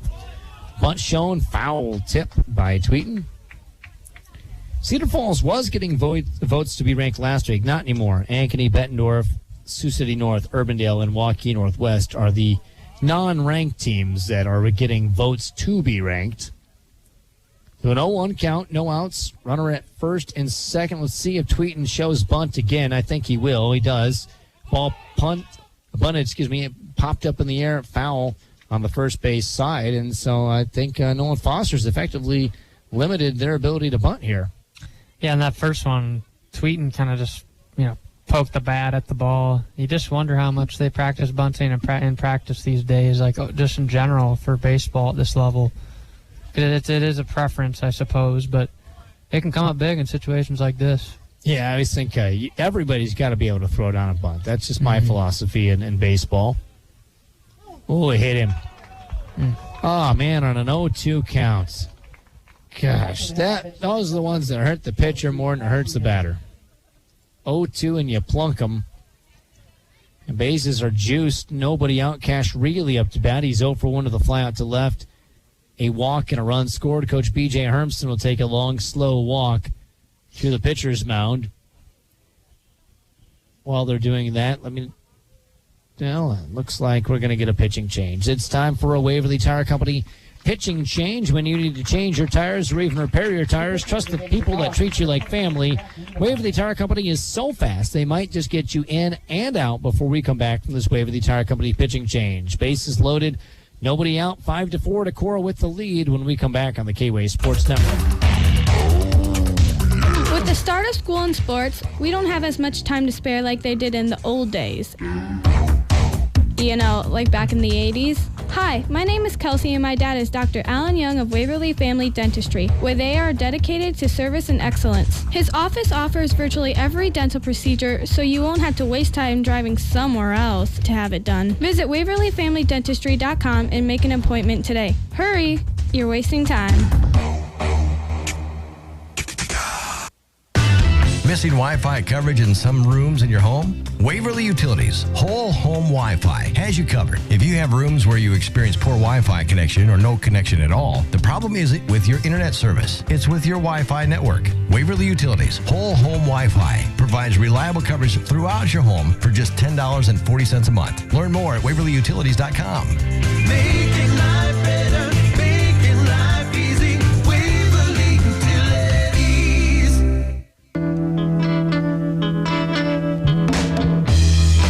Welcome back. Jack Wiedemeyer's the new pitcher. The freshman has a 6.79 ERA and 11 and 1/3 innings pitched. Opponents bat .262 against him. The bases are loaded. Nobody out. Cash really up to bat. He pops one up over our heads. So Wiedemeyer getting put right into the thick of things here, and his team down by 1, trying to keep it that way, but it's going to be tough sledding. Breaking pitch finds the zone. 0-2 the count. That was a good pitch. Yeah, Coach Hermson has confidence in this kid. Couple of rough outings, plummeted that ERA, but... The 0-2. Ball. 1-2. He pitched well Friday. He kept them in the game, in Game 2 against Waukon, and quite honestly, he's adapted well ever since that game against New Hampton. Here's the 1-2. Inside and up, 2-2. Yeah, and that ball from Cedric goes a foot or two further. He gets the win in that game against Waukon. Exactly. It would have been a go-ahead grand slam. The 2-2. Got him. Ring him up, sir. That's out number 1. That's what you need to do, Jack. That's Ben Weimer now up to bat. He's 1 for 2 with a strikeout, a single. Bases loaded, 1 out. The double play could end the inning. Go Hawks. If you could get out of this inning unscathed, that would be huge. Swing and a miss. Heck, if you can get out of this inning giving up only 1, I think that's pretty awesome. Yeah, usually with bases loaded, 1 is that target score. You know, it's sometimes unrealistic to ask for none, but... Next pitch, hit hard into left field. Stockdale goes way back. It's over his head. Goes all the way to the warning track right in front of the pole for the lights out there, and a couple runs will score, making it 7-4. As Myers and Holthouse both scored, Tweeten goes over to third as Weimer has a stand-up double, and he just crushed that baseball. Yep, he was aggressive early. He was looking for that fastball early count, trying to get a strike over with Wiedemeyer, but caught too much of the plate, put the barrel on it past Stockdale. Some Go Hawk fans sitting out there, last thing they wanted to see was doing Stockdale's face close up as he's picking a ball off the dirt of the warning track.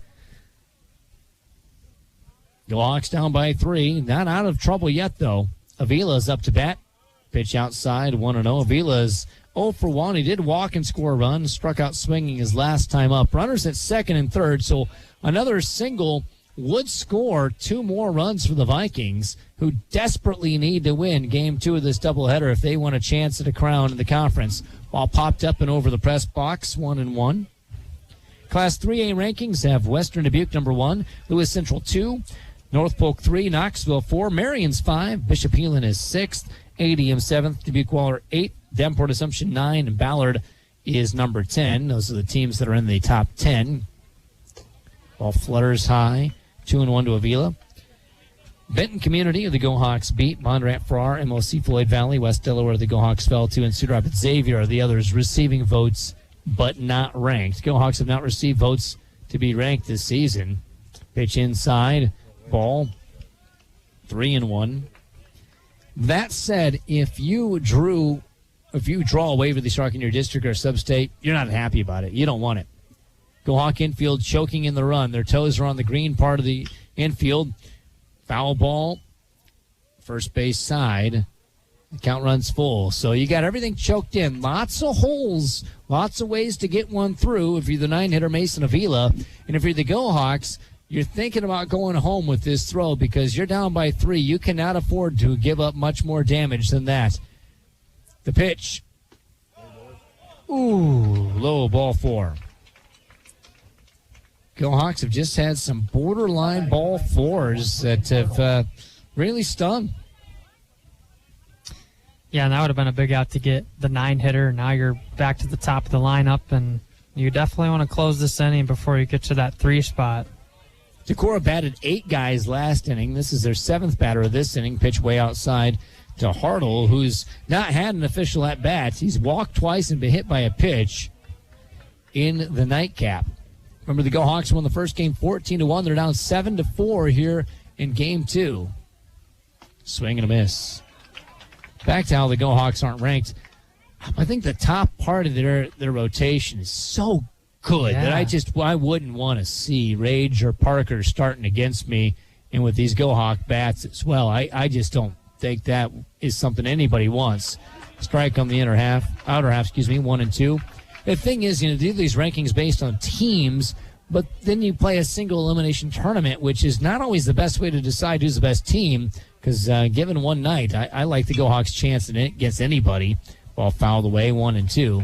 I was talking with both coaches before game 1, saying, why on earth can't we just have not everybody make the postseason and play a best of 3, play a doubleheader one night, and then another night if necessary? Here's the 1-2. Pitch is high, 2 and 2. Now, I have been chirping that out there and, seeing if anybody from the state's listening for a long, long time. So far, either they're not listening or they don't like my idea. But I would love to see that. Here's the 2-2. Pitch high, full count. Because so much about baseball is your depth in pitching that makes you a good team versus a really good bunch of groups one night. Here's the payoff pitch. Ball popped up. It's going to get out of play over the Decorah fans. Boy, we got ourselves a real big spot here. Bases loaded, infield choked in, the outfield playing shallow as well, as the Go Hawks can't afford to give up much more. The one-hitter's got a full count. Jack Wiedemeyer, the freshman out there, trying to get that big strike or that big soft grounder. Ball right at second, throw to first, double play! An L4-3. That's what we're talking about. And the Go Hawks give up 2, but it could have been a heck of a lot worse as we go to the bottom of the 4th. 7-4, Decorah Vikings with the lead on the K-Way Sports Network. Hi, this is Tamala Johnson, principal at St. Paul's Lutheran School in Waverly. I invite you to discover what academic, emotional, and spiritual growth opportunities St. Paul's can provide your children. If you're interested in school choice and giving your child a well-rounded educational opportunity in a Christian setting, please visit our website or call and ask about our educational and scholarship programs. St. Paul's Lutheran School in Waverly is an accredited institution where Christian faith and learning go hand in hand. For over 155 years, First National Bank has served our communities with commitment and dedication of providing quality financial services. Hi, this is Steve Williamson with First Bank. While our name has changed from First National Bank to First Bank, everything else is the same. We're the same us with just a new name. You will see the same friendly, dedicated staff when you visit any of our locations, and we will be offering the same great products and services to fit your financial needs. At First Bank, we are excited for the future and look forward to serving you first. Member FDIC. You're listening to the K-Way Sports Network, K-Way Country, AM 1470, and the new FM 96.3.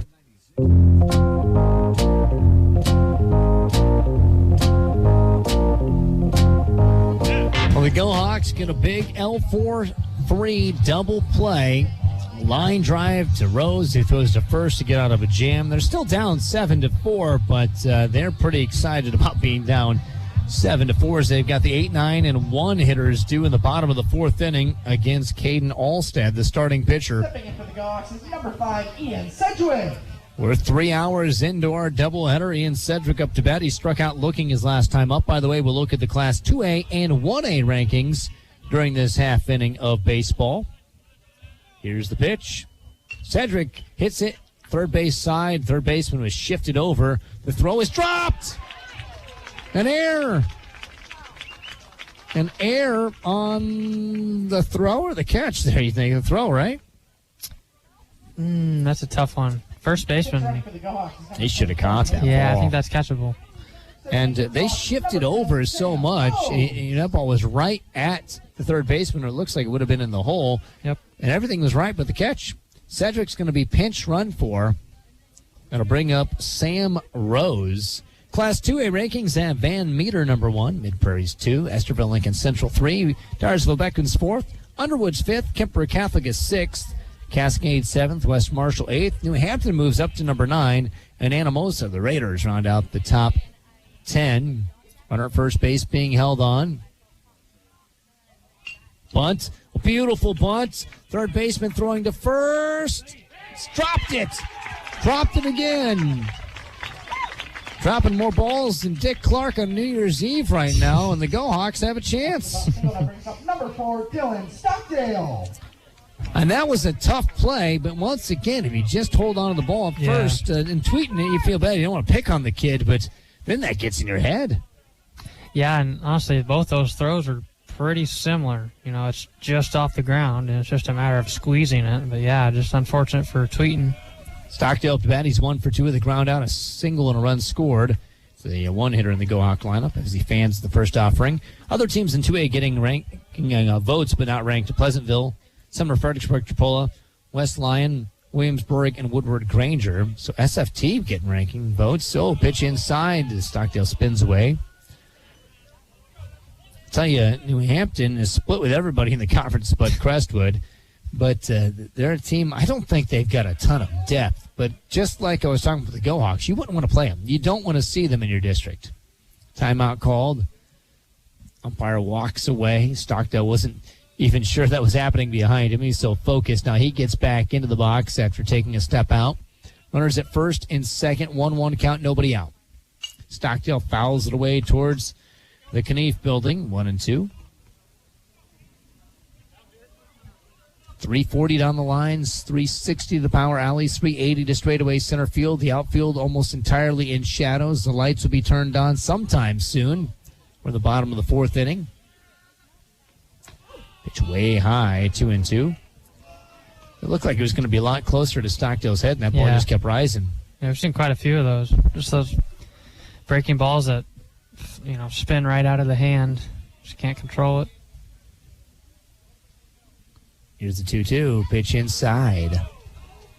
His girlfriend, by the way, Grace, over there taking pictures. A lot of good photography and videography that she does. It's just spectacular what some of these high school kids can already do. A lot of talents. Check swing, got a piece of it. I don't know if he meant to get a piece of it, but he did. Count stays full. Just touched it. I think of arts, athletics, academics at Waverly Sharrock. I've just seen so many different talents from these kids already showcased.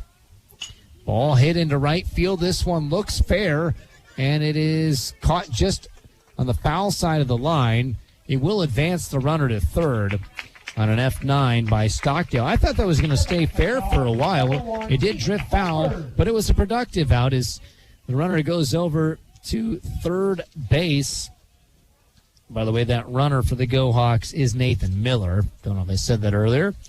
Rose is at first, and once again, I think Rose will try to do something here, at least go to second, put himself in scoring position with 1 out in the inning. And Hofer up to bat, who's 1 for 1 of the single, a run scored, and a walk. Yeah, Rose they check him. Oh, he's out.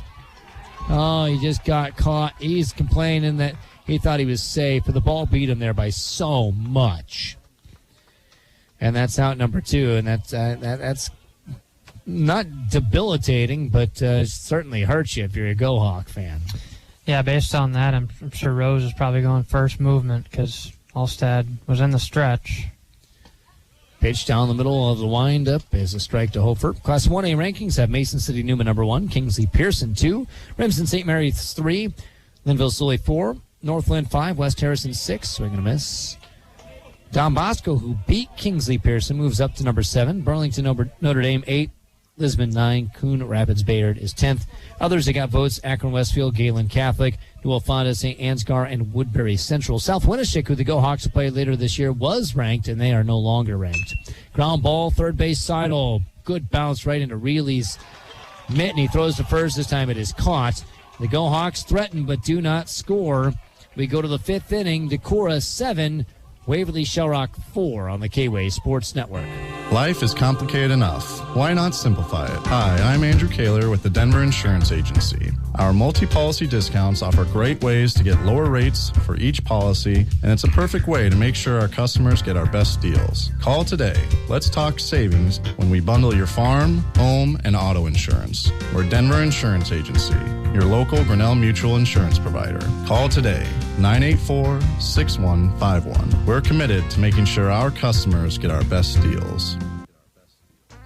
If it's homemade flavors you crave on a hot summer day, the Sweet Spot in Denver is where you should be. We'll mix up a cyclone for you and flavored combos you'd never expect. Monster cookie, scotcheroo, and even Snicker apple salad. Also watch for seasonal favorites like rhubarb, pumpkin, or apple crisp. Not an ice cream fan? We've got non-dairy options for you too, served by our friendly staff. Cool off at the Sweet Spot. Open daily from 2 to 9. The Sweet Spot, 100 South State Street in Denver.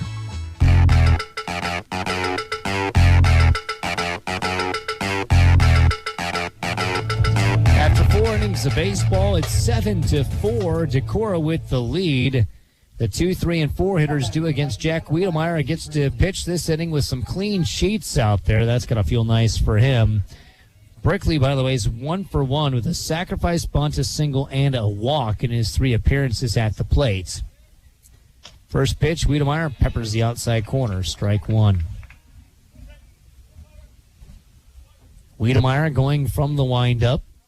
He's a righty. Swing and a miss, and a ball that fell off the table, 0-2. And Go Hawks got out of a situation that could have been a whole lot worse. Really kept themselves in this ball game last time they were out on defense. Next pitch, foul. Pulled towards the Go Hawk dugout as they sit on the third base side. Lights still not been activated here.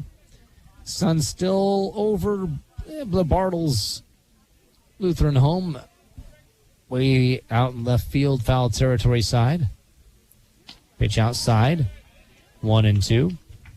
Once it starts going down below that, it will get to where you need the lights on pretty quick, though they do start up fairly quick here. 1-2 outside. 2-2. It's off the plates, and it's good of Brickley not to go after that. That's a tough one to lay off of, especially with the way the zones have been here this evening. Now the 2-2. Got him inside corner. Ring him up, sir.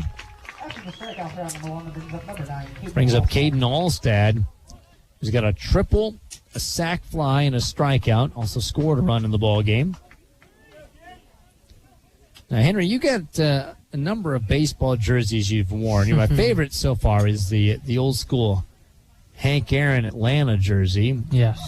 Check swing. Alstad did not go. Now they check with the man on the field. He also says he did not go. Now, who you got on tonight?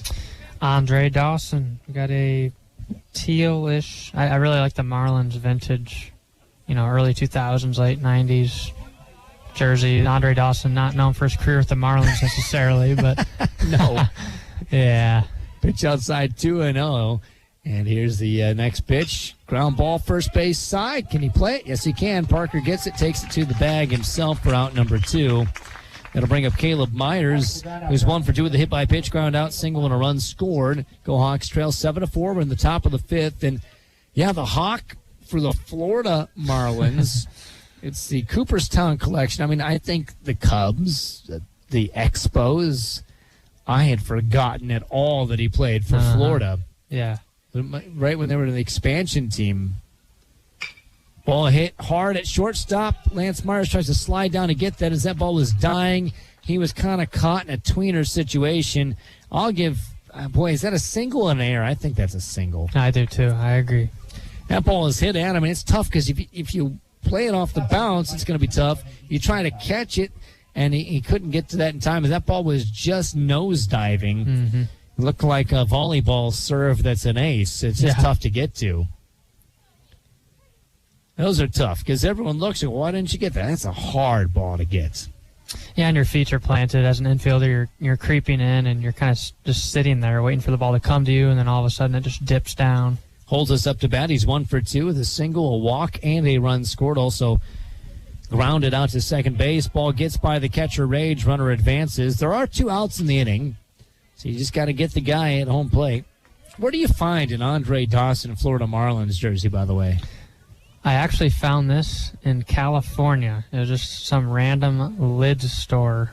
They had so many jerseys. They had a deal going on. They had, like, you know, all the popular choices to get, you know, the Shohei Ohtani and the Jeter. But and I decided on an Andre Dawson Marlins jersey. So I love it, man. Yeah. Garrett Waskow comes in to run for the designated hitter who goes in for you guys. It's technically you get a free substitute, the catcher for the DH, and then you get the courtesy coming in there. That way you get a courtesy runner for your DH. Ground ball, shortstop side. Myers, much easier play. Throw to first is low. Scoop by Parker. Beautiful play there by Grant. And there's a runner stranded, none scored. Time to stretch. We go to the bottom of the fifth. 7-4. Go Hawks trail. Can they get some runs on the K-Way Sports Newy's Network? Moto in Waverly is the place to get your e-bike. What's an e-bike? Stop in today and check one out for yourself at Newy's Moto in downtown Waverly. If you want the right car and you want it simple, there's no pressure, we just here to please ya. Jerry Rolling Motors is right for you. I'm Craig Gunderson, General Manager at Jerry Rolling Motors. More than 20 years ago, I got my start right here in parts and service. I learned real quick that the foundation to a successful dealership is excellent service after the sale. How do we do it? You guessed it. Hire and retain the absolute best staff in the Cedar Valley. 40 years of sales, 40 years of service, 40 years of making Jerry Rolling Motors right for you. Jerry Rolling Motors, right for you. Jerry Rolling Motors, right for you.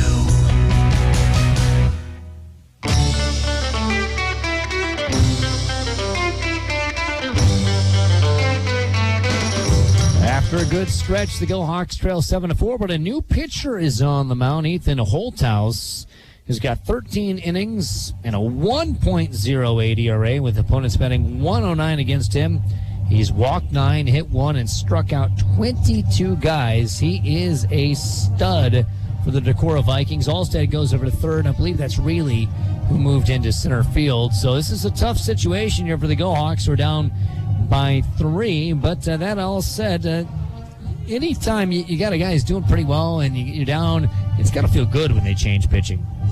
Yeah, and it's interesting because at the end of the last inning, Alstead, when he got off the mound, he was fired up. He threw his glove, so I think he knew maybe that was the end for him. But he did his job, and we'll see if the Go Hawks can get to this new arm. You know, anytime you switch arms, you could pick something up pretty quickly, and hitting is contagious, so you just never know. Abram Rage is 0 for 1 with a walk, a fly out, and a run scored.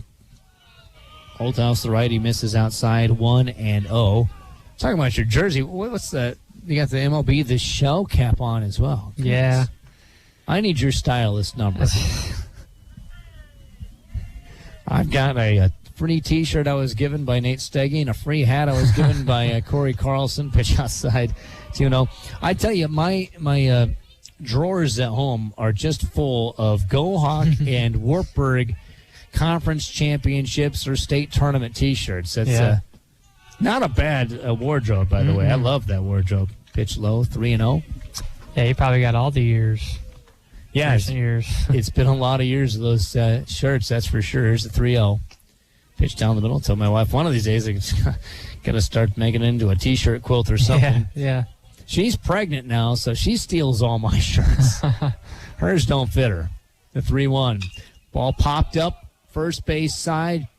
Should be playable. Oh, this got him dancing around. It drops fair. Oh. It landed on the bag. Yeah. It landed on the bag. As Tweeten was running around in a circle, it landed on the white bag. And Rage has a single. Man, the ball just keeps finding Tweeten. He's had some misplays with catches. Doesn't catch the pop-up. Rough game in game 1. Just not his night, I suppose.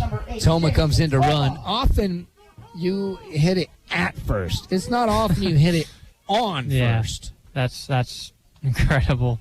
Everyone was right there, too. And if it hits the orange bag, it's foul. Yeah. It's the white bag. That's crazy. I don't know if I've ever seen a ball land exactly on the first base bag. Harmlessly.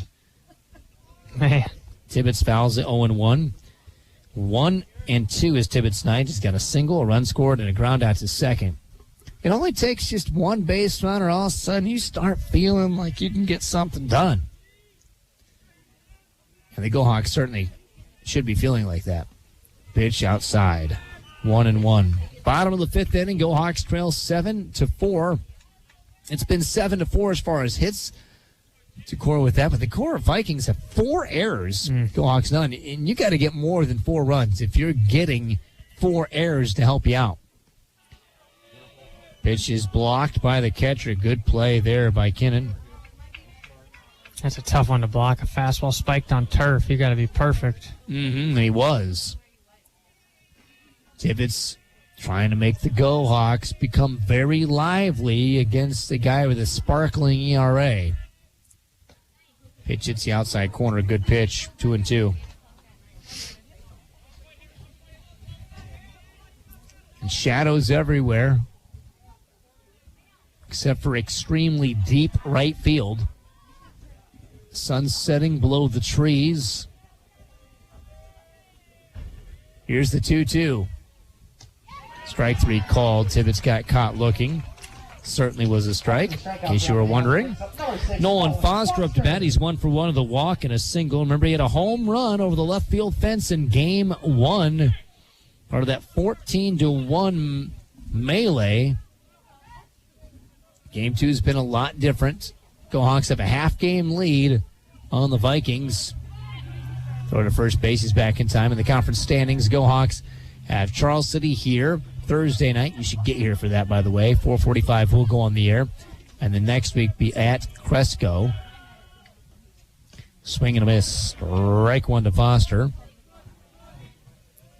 Crestwood not a bad place to play. They're a weird outfield. It's corner of the power alleys are 370, and then it flattens, and it's shorter at just straightaway dead center. Ground ball gets through between short and third, station to station. Go the runners. Toma goes to second. Foster's at first. Grant Parker is up to bat. Could tie the game if he could hit one out of here. He's over 1 of the strikeout on a hit by pitch. But there's not many places where dead center is not the deepest part of the park, and that's what Crestwood is like. And they often park their trucks out there, people sitting in the bed of their trucks. I think that's as Iowa as it gets. 1 out, runners at first and second. Pitch hits the outside corner. Parker let it go there. There's just some places that feel very Iowa, and Cresco baseball is certainly one of those.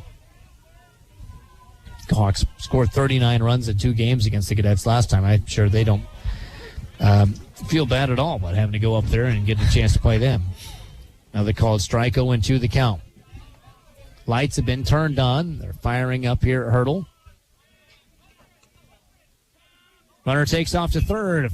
Foul ball. Look out. Dugout. Boys go bailing out of the way of that one. Young man sitting on a seed bucket or a baseball bucket. Fell over backwards. Everyone's okay. Scary moment.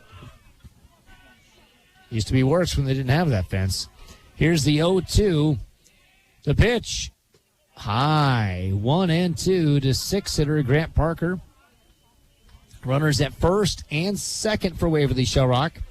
Hawks thought about stealing third a bit ago. They've decided not to do that now. Shortstop's holding the runner. They throw to second. Oh, they got him. Gosh, the Go-Hawks just keep getting picked off. Yeah, that's another tough one on the base paths. And their aggression gives them runs, and sometimes it taketh away. Yep, just mental mistakes, just, falling asleep. Defense has proved a problem for kind of both sides, but. Pitch outside. Ball 2 to Grant Parker. Runner. That was a balk, I guess. Balk is in second. I think you would have gotten second and third had you not do that. Now, obviously, he would have played it different had there been someone at second. Probably wouldn't have balked. Go-Hawks down by 3. They've got a duck on the pond at second with 2 outs. Grant Parker's got to get a hit here. And he does over the first baseman's head. Rounding third. There's going to be a play. No, there's not going to be a play. Didn't get it in fast enough, and Foster comes home to score from second. Good hit there by Parker as he just shot it over the first baseman's head into the right field grass. Yeah, things are looking bleak after that out on the base paths, but Parker able to come up big, go down and get that one, and that's a huge run with 2 outs. 7-5 to go Hawks trail. Runner at first base, Lance Myers, the 7-hitter up to bat for Waverly Shell Rock. Third baseman's playing a long ways back. Ball popped up. First base and catcher's side, and the catcher got played by it. Yeah, Kennan was running around in circles again, and he couldn't get to it. And those are so hard to get. It looks so much easier than they are. I know, every time. As soon as it comes down, the catcher starts moving, and you go, uh-oh. And it's the hardest to practice as well, because as a coach, it's hard to hit those like I that. know. Yeah, you got to, tilt your pitching machine straight in the air and just feed it from the bottom. That's right. Even the old Jugs machine has a hard time doing that, though. 0-1 the count as Lance Myers lives to swing again with those batting glove-free hands. The pitch outside, 1-1. 7-5 to go Hawks. I thought going into this frame needed to get at least one to give themselves some life. Pitch inside, called strike, 1-2. And Parker shot one into right field. Good 2-strike approach. Go Hawks hoping to score another one here. Parker's at first. Slow curve ball is high, 2-2. Got a lot of break on it, but it was left high.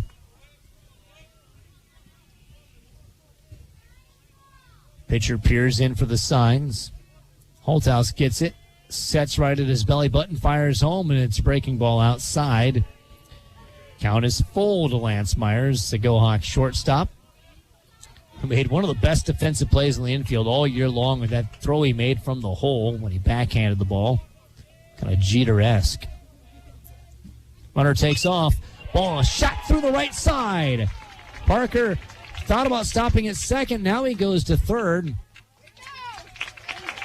Made me worry just a little bit that he'd slow down that much.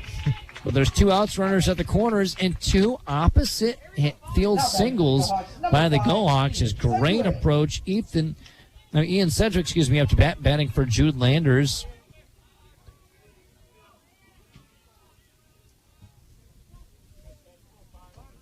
Actually, he's batting now for Wiedemeyer, the pitcher, technically. He's a lefty. Runners at the corners. Dare you try the manufactured pickle again? Parker's not as fast as Stockdale was last time they did that. Keep that in mind. But Myers is a guy who can play tag and maybe get away long enough. Runner takes off to second, swing and a miss. They cut the throw to the pitcher, who throws over to third. Parker's just back in time. Whoa. Decorah ran that just about perfect. And the Go Hawks are lucky that they didn't get another out on the base paths. Yeah, I don't know why you don't see that more often, the fake throw to second or you short arm to the pitcher. That's one of the options. They almost got him. Yeah, Go Hawks never run that one. I don't remember them running that in my 15 seasons here. I mean, they might have done it once or twice, but sometimes it just comes down to there's only so many things you practice. That's true, yep. Runners at second and third. Game could be tied with a single from Sedgwick. Swing and a miss. Oh, we got a big swing on that. He needs to shorten things up and just find a hole in the defense. The hole's in left center. Boy, if he drives it there, this game will be tied for sure. 2 outs. Runners in scoring position. The 2-strike pitch. Check swing. He did go. He's out. So Sedgwick is retired on a strikeout. 2 runners stranded. The Go Hawks did scratch one over.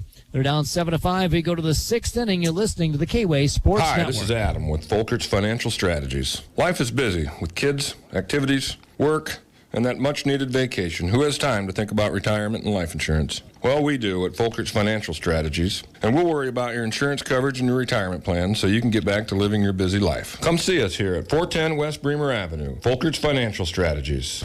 Remember when your kids were young? You left the room just for a few minutes and came back to find them stuffing their faces with candy, and afterwards they were sick, tired, and just hungry again in a few hours. Well, that's what you're doing to your dog when you feed them the most popular brand name dog foods that are packed with cornmeal or soy fillers. Make sure your dog is eating high quality food from Victor, Exclusive, or Signature from Scoop Feed and Supply in Waterloo at the corner of Airline and Wagner Roads. Feed your pets the best when you shop at the Scoop Feed and Supply in Waterloo.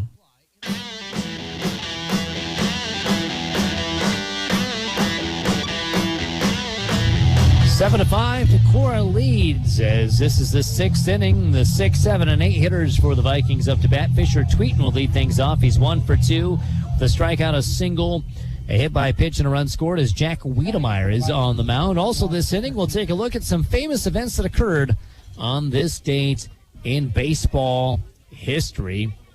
Ray Henry Powers with you at Hurdle Field at Harm Stadium. Ground ball, third base side, foul. Tibbetts just touched it foul. He was hoping to get to that before it went foul because Tweeten has not exactly the fastest path to first base. Let's say 1932, Roger Kramer of the A's had 6 hits and consecutive times at bat in a 9-inning game. Kramer would do it again in 1935, the only AL player to ever do that twice. Ground ball, foul.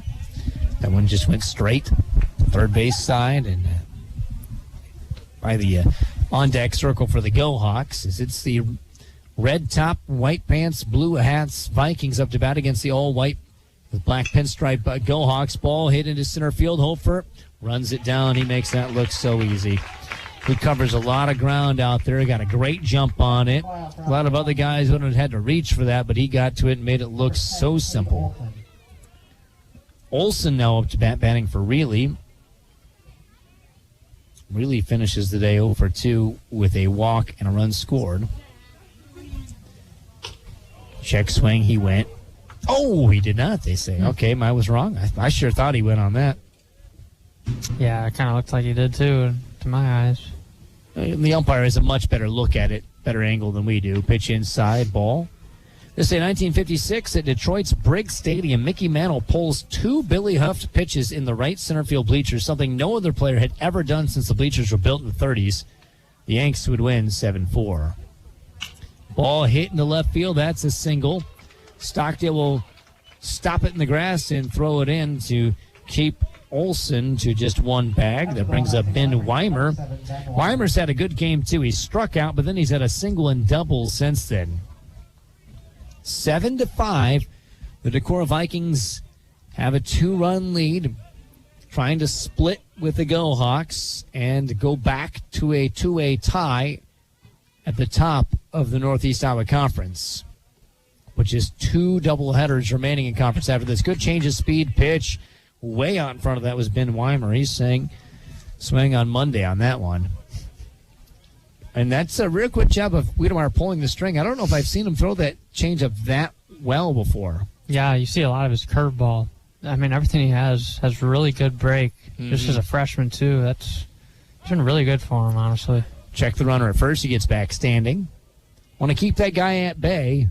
Don't want another run to get scored by the Vikings. The Go Hawks in a 2-run hole as it is. A lot of baseball left to be played, though. Fastball finds the outside corner, strike 2 to Weimer.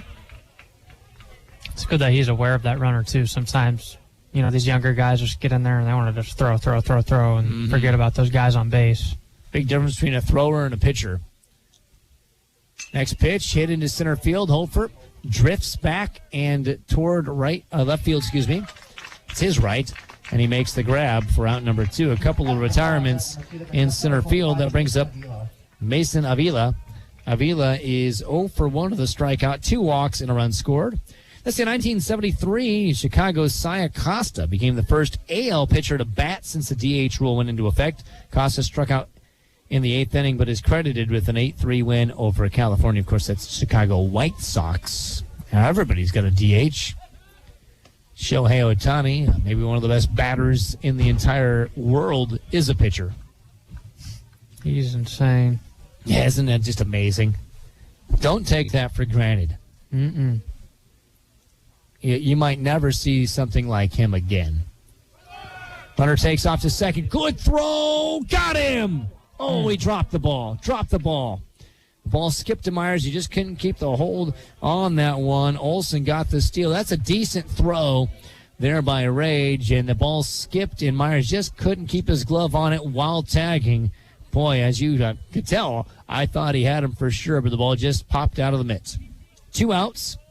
It is no 1 count to Avila, the 9-hitter.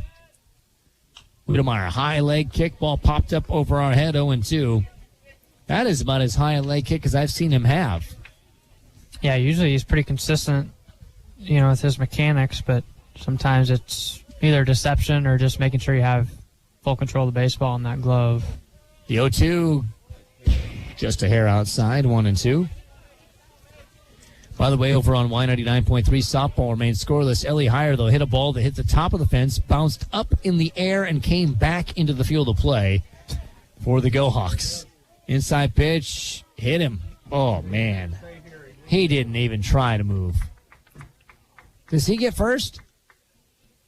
No, they say it's 2-2. That's a good call by the umpire. So he's got to stay there. I mean, that ball is almost in the strike zone.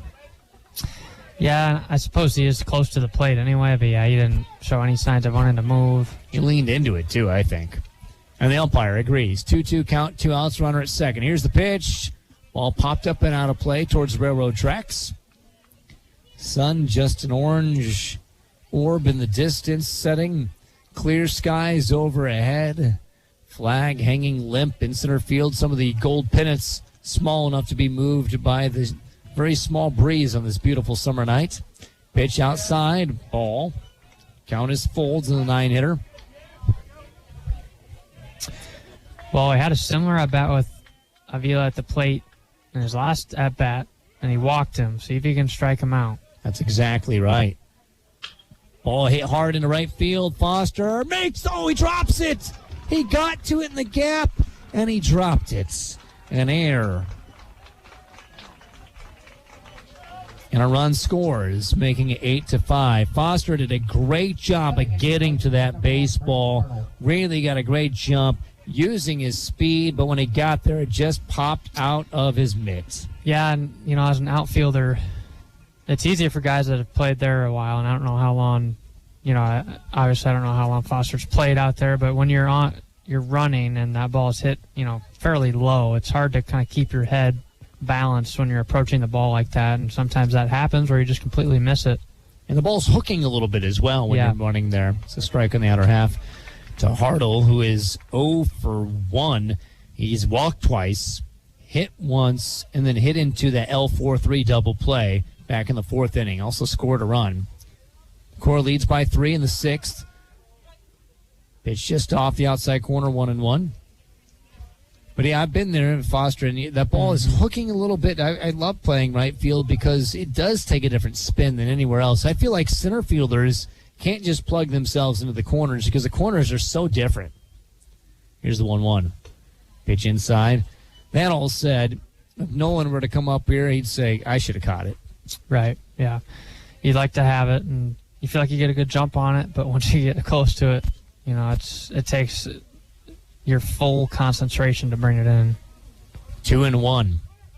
Runner takes off. Throw it down to second is high. Runner got second base. And back to Foster. Sometimes athleticism is a double-edged sword because a lesser athlete doesn't get near that. Nobody's saying poo-poo, to you. Exactly. It's only because he's fast that he got the opportunity to drop one. So it's a tough deal. 3-1 the count to Hartle. Swing and a miss. Count runs full. Back-to-back full counts. And the Go Hawks, they just can't allow any more bleeding. Yeah, got to keep it at 3. And, they got to run back to bring it to 2. Now they're back to square one at 3. Wiedemeyer's got to keep it there. Ball 4. Borderline pitch. And I think it was a ball, but, boy, the Go Hawks would like to get one of those borderline calls going their way in those situations. And kudos to the Vikings of not offering at ones that they feel strongly about being balls. Brickley's up to bat, and Alsted's on deck, and continue to want nothing to do with that guy with runners in scoring position. You got to get the batter. Good fastball outer half, strike 1. Brickley is 1 for 2 with a single and a strikeout, a walk, and a sacrifice bunt. He's not scored yet in this ball game. Wiedemeyer sets. Ooh, spins. Thinks about throwing to second. Nobody's there, but it sure made the runner dive back quickly as Avila got back to the bag in plenty of time. As there's no throw, would have gotten back with a throw, too, I think. Check swing, did not go. Ball 1-1 to Brickley. Waverly Shark desperately needs to only be down 3 going into the bottom of the 6th inning. They'll only have 2 more chances to get the runs they need. Check swing, he went. Yes, he did. Yep, the umpire in the field was appealed to, and he certainly did. 1-2 the count. It feels like the Go Hawks have been a strike away from getting out of this a few times and just can't get out. Wiedemeyer from the stretch. Here's the 1-2. Ground ball. Myers flips over to second, and that is the end of the 6th inning. The Go Hawks give up 1 run. They're down 8-5 as we go to the bottom of the 6th on the K-Way Sports Network. Good luck, Go Hawks, from Johnston Financial Services. Johnston Financial Services at 116 West Bremer Avenue in Waverly. Call them at 352-5938. Securities offered through First Heartland Capital Incorporated, member FINRA-SIPC. Johnston Financial Services, LLC, is not affiliated with First Heartland Capital Incorporated. When it comes to investing, start with Johnston Financial Services, LLC. Nothing can be as important as keeping your home properly heated this winter.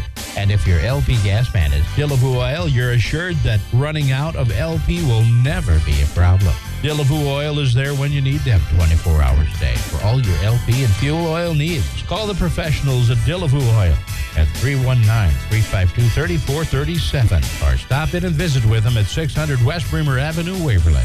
For home heating fuels, it's Dillaboo Oil in Waverly.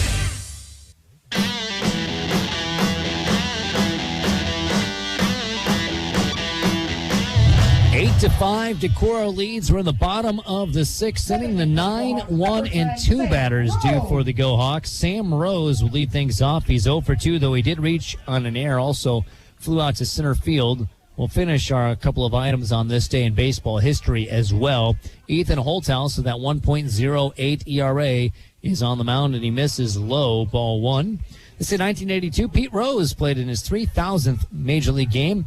The only guys to play that many games are Ty Cobb, Stan Musial, Hank Aaron, and Carl Yastrzemski. That's pretty elite company. Difference is Pete's not in the Hall of Fame. Yep. And that is his own darn fault. Mm-hmm. Some people will say, Rose has got to be there. Here's the 2-0. When I say it's just so explicit. Now with the game and what they do with betting and everything, bet, kind of numbs you to the fact that you can't bet on baseball if you're playing baseball and managing baseball. It's just, you can't do that. Here's the pitch, 3-0. Right down the middle, 3-1. In fact, I worry about all the betting that is in professional sports and these teams in Vegas. That was taboo in the past. And, man, I know they make gajillion dollars. Here's the 3-1. Ball 4. But what about all these college students that are getting, that they're getting buddies wanting money. It just feels like you made this deal with the devil, and the devil's going to poke you in the butt with that pitchfork one of these times. Probably has already happened. But there's also lots of money to be made. That's the thing about high school sports, and I love doing D3 sports. It just feels like the money isn't the main thing. It really is still the sport. It just is. It's beautiful to me. Not that the D1 guys and the professional guys aren't great athletes. I watch them too. Mm-hmm. Ground ball chopped third base side. Stockdale's going to be an out. Oh, bad throw. They tag him though. The throw went to the home plate side. Stockdale falls over. Hopefully he's okay. He's slow to get up. Oh no.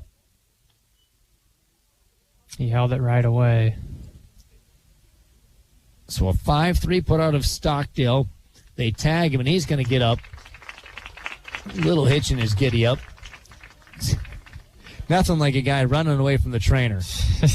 Get away from me, Destry. I want nothing to do with you. I'm playing baseball. There's an out on the board. Runners at second base, though. And you don't have to get all 3 runs for the Go Hawks, but you got to get something here. Aiden Holford up to bat. Holford is 1 for 2 with a single, a walk, a ground out, and a run scored. Pitch way outside from Holthouse. On Y99.3, Go Hawks trail Crestwood 1-0 in softball after 3 innings. Go Hawks have left 7 on base in that ball game. Ouch. Ball hit. Gets through. Shortstop side. Rounding third. Coming for home is Rose. There's going to be a play. He's safe for the slide. Sam Rose went flying around the bags. Aiden Hofer with a single scoots over to second as the throw went home, and Abram Rage up to bat. Rage could tie the ball game. Now remember, he hit one over the fence in game 1. It was foul, but he hit one over the fence. He had a walk in his first at-bat, flew out to center in his second, got a single in his third, has also scored a run in the ball game. Let's go Hawks trail 8-6. Pitch right down the middle, strike called.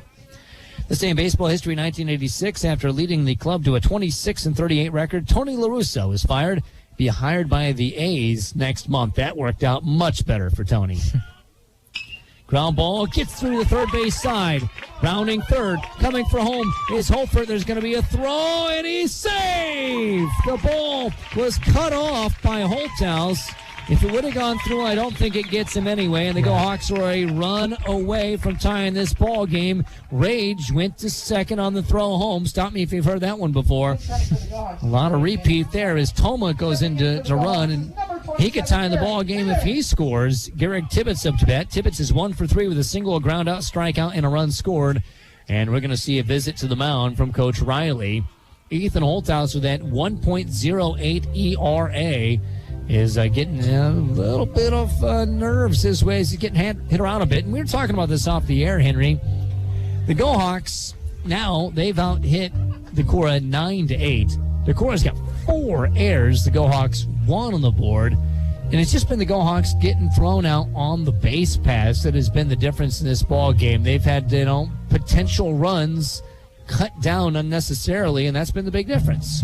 Yeah, and, that kind of equates to them having opportunities. I mean, that's kind of been there all game. They're finding ways on base. But, yeah, as you said, they're just – when they've had the opportunities, they're kind of running themselves out of innings. But I think now in crunch time, you got to kind of lock in a bit more. And these guys are taking a better approach at the plate. It's kind of just see ball, hit ball, be more aggressive, especially when you get these guys in scoring position. Tibbetts up to bat, watches one outside. There's a runner at second base, 1 out in the inning. Stockdale got out, but advanced a man on it. Eventually helped Go Hawks score a run. It's 8-7. Go Hawks trail by 1. We're in the bottom of the 6th inning, pitch outside. If the Go Hawks win this game, they get the season sweep against Decorah, which is kind of peculiar. These two teams at the top of the conference, and the Go Hawks have owned the Vikings, but other teams have been able to split against Waverly Shellrock. Ground ball chopped over to second base. That'll advance the runner and be out number 2 on a 4-3 putout of Tibbetts. So the tying run is 90 feet away. A lot of ways to score that. Nolan Foster up to bat. Foster has been brilliant tonight on the batter's box. He's got a single, a walk, and a run scored in this ball game. Of course, had that 1-for-1 outing in game 1 of the sac fly, and of course the solo home run, and his team is down by 1 with 2 outs in the bottom of the 6th inning under the lights in front of the home fans as Holthouse steps off the back of the rubber. Yeah, if you're Foster, just put it in play. 4 errors from Decorah. Make them make a play with 2 outs. Pitch high and away, 1-0, and the pressure's really on Keenan, the catcher, because if you make a mistake, the game's tied. Toma will be going. He's aggressive. Coach Willis loves to be aggressive with guys. Ball hit right side, gets through, we're tied! Nolan Foster's wonderful evening continues, and the Go Hawks and Vikings are tied at crazy 8s in the bottom 6. Number 3, Grant Parker. Brings up Grant Parker. Nolan Foster will likely try to steal himself into scoring position with all that speed he's got. What a night for him, though. I know pitching-wise, he got knocked around a little bit by the Vikings, but his bat has been phenomenal. Ball fouled by Coach Hying on the first base side by Parker. Parker's 1 for 2 with a strikeout, single, and a hit by pitch. But yeah, Foster, we talked about his slowest start to the season. He is not slow anymore. He is definitely one of the Go-Hawks that you can count on. Number of Go-Hawks have stepped up in big spots throughout the year. Action in the bullpen for Decorah. Pitches outside, 2-0. 1-1, excuse me. Who would have thought that Holthouse would start to get knocked around? He kind of thought maybe he's in there to close the deal. Yeah, especially after Allstat came out, because that's kind of their game plan. They wanted to kind of split this game in half. And swing and a miss. Runner goes to second. Sliding safely is Foster. 1-2 the count. And yeah, it's because they've got to play another tough conference opponent. They've still got walk-on, we know is tough, and New Hampton, who is the only ranked team in the entire conference. They're ranked number 9 in 2A. Go Hawks had a season split against both of those teams I just mentioned. Pitch outside. The Go Hawks have Charles City, who they swept on the road last time they played. They'll have here at Hurdle Field, and then on the road against Cresco, a team that they beat by a combined score of 39-2. Though Cresco's a lot better. Crestwood, I should say, is a lot better than they were that night. Ball chopped over the second base bag. No play possible. We're going to score the run. Oh, my gosh. How did he score from second? The Go Hawks lead. A high chopper by Grant Parker was enough for a single. Went over the second base side. While that ball was chopping, Foster was chopping his legs over to third. Nobody seemed to notice except for Henry, who was pointing home, going, look, he's going. And he scores on an infield single from second. Yeah, it doesn't show up as an error for Decorah, but I don't know how you can throw that ball to first, knowing that runner's going 2 outs. I mean, he's going full speed around the bag. No chance at first. Yeah, there's no way they make the play at first. And Foster scores from second on an infield single. In your life, how many times have you said that? Not often. Without the word throwing error following. Lance Myers up to bat. Go Hawks now leading. Runner takes off to second and steals it. Parker's got second base. It's a 1-0 count to Lance Myers, who's got a couple of singles and a ground out in this ball game. Waverly Shark has scored 5 runs in the last 2 innings. They were down 7-4.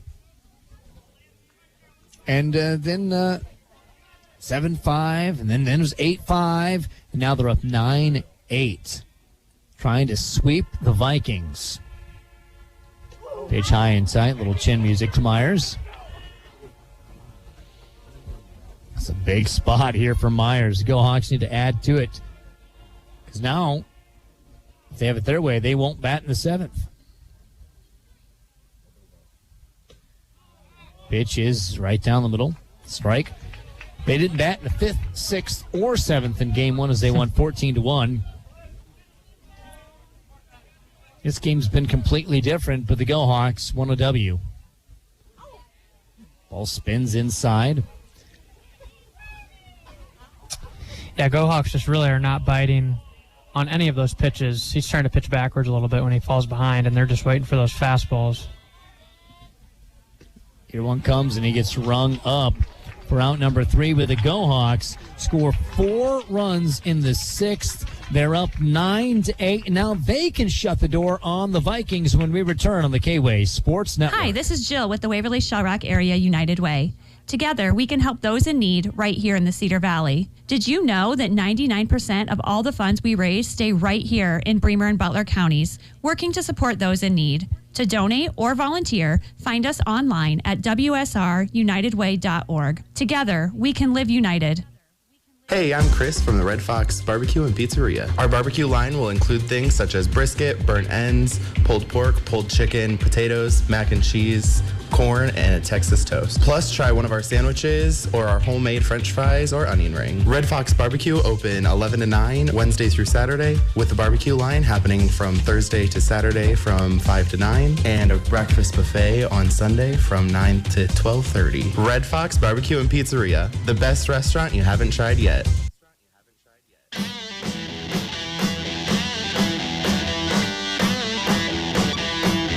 What a turn of events. The Go-Hawks, for the first time since the first inning, are ahead.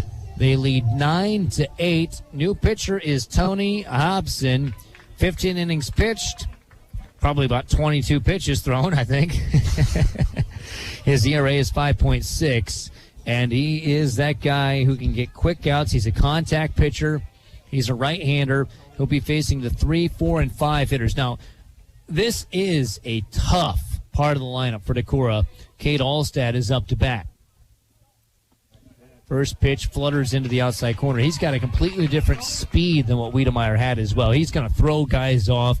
And if you get on your front foot against Hobson, you're popping out. Exactly. And that's what he does to guys. Here's the 0-1. Next pitch, just misses. Goodness gracious. Yeah. 1-1. Everybody else here wanted that pitch too. It looked like it came in the back door clean. Here's the 1-1. Ball foul back, 1-2. By the way, Crestwood still leads Waverly Sharks softball 1-0 after 4 innings over on Y99.3. Counts 1-2 to Caden Alstad. He's got a triple in this game, a sac fly, and then a strikeout and a ground out. Swing and a miss. Oh, the fluttering ball on the outside corner, and Alstad looks silly on that cut. Man, that's just beautiful baseball. I mean, he used it to his advantage. He saw the uncomfortable swings, and when you have a slow breaking ball like that, you just make that hitter wait until he can't catch up to it anymore. Myers up to bat. He's had 2 singles, a hit by pitch, and a ground out in the game. Also scored a run. Go Hawks lead by 1. 1 out. Top of the 7th inning. Go Hawks can end the game here if the Vikings don't score at least 1.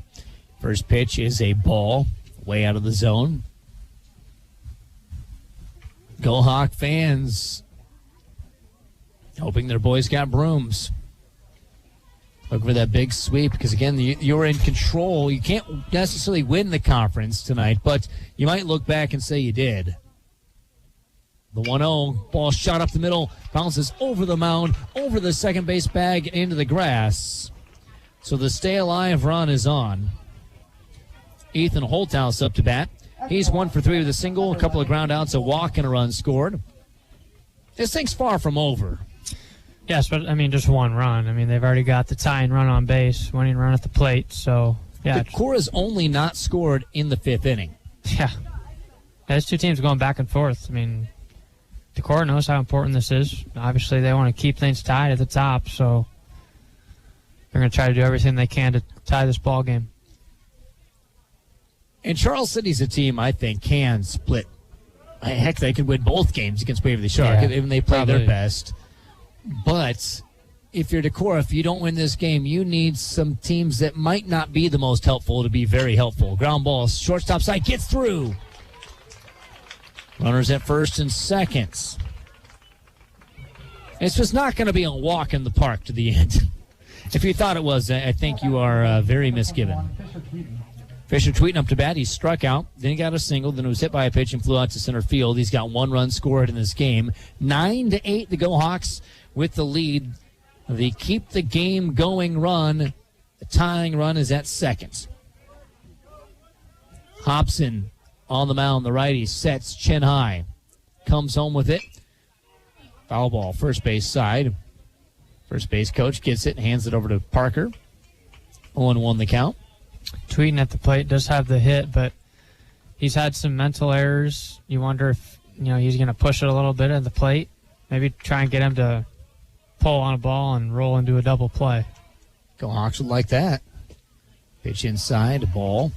1-1. Yeah, the poor kid has dropped a couple throws his way, and then that ball that landed on his bag, strangely. The core fans hoping he can be the hero, make up for all that. Pitch finds the outside corner right at the knees, 1-2. Get 1 out, runners at first and second here in the 7th inning. Go Hawks nursing a 1-run lead. If they play their cards right, they can win in this half inning. Hobson sets, throws, ground ball, shortstop side, Myers second, throws to first, double play, game over. Henry, you called it. The Go Hawks win. It's a sweep. And a season sweep against the Vikings, and sole possession of first place is theirs all by themselves. They're now 12-4. Decorah goes to 10-6 in the conference with 2 conference double dips left for each team. That was a humongous sweep by Waverly Shark, and the Go Hawks came from behind in game 2, and a double play ends the ball game. We'll be back with a post-game show of the Waverly Box and Pallet Box score, and also hear from Coach B.J. Hermson. The Go Hawks sweep 14-1 and 9-8. You're listening to Go Hawk Baseball on the K-Way Sports Network. Tonight is a great night for a 6-pack and a pound from your Waverly Taco John's. And don't forget the guacamole, sour cream, or nacho cheese for your potato olays from Taco John's in Waverly.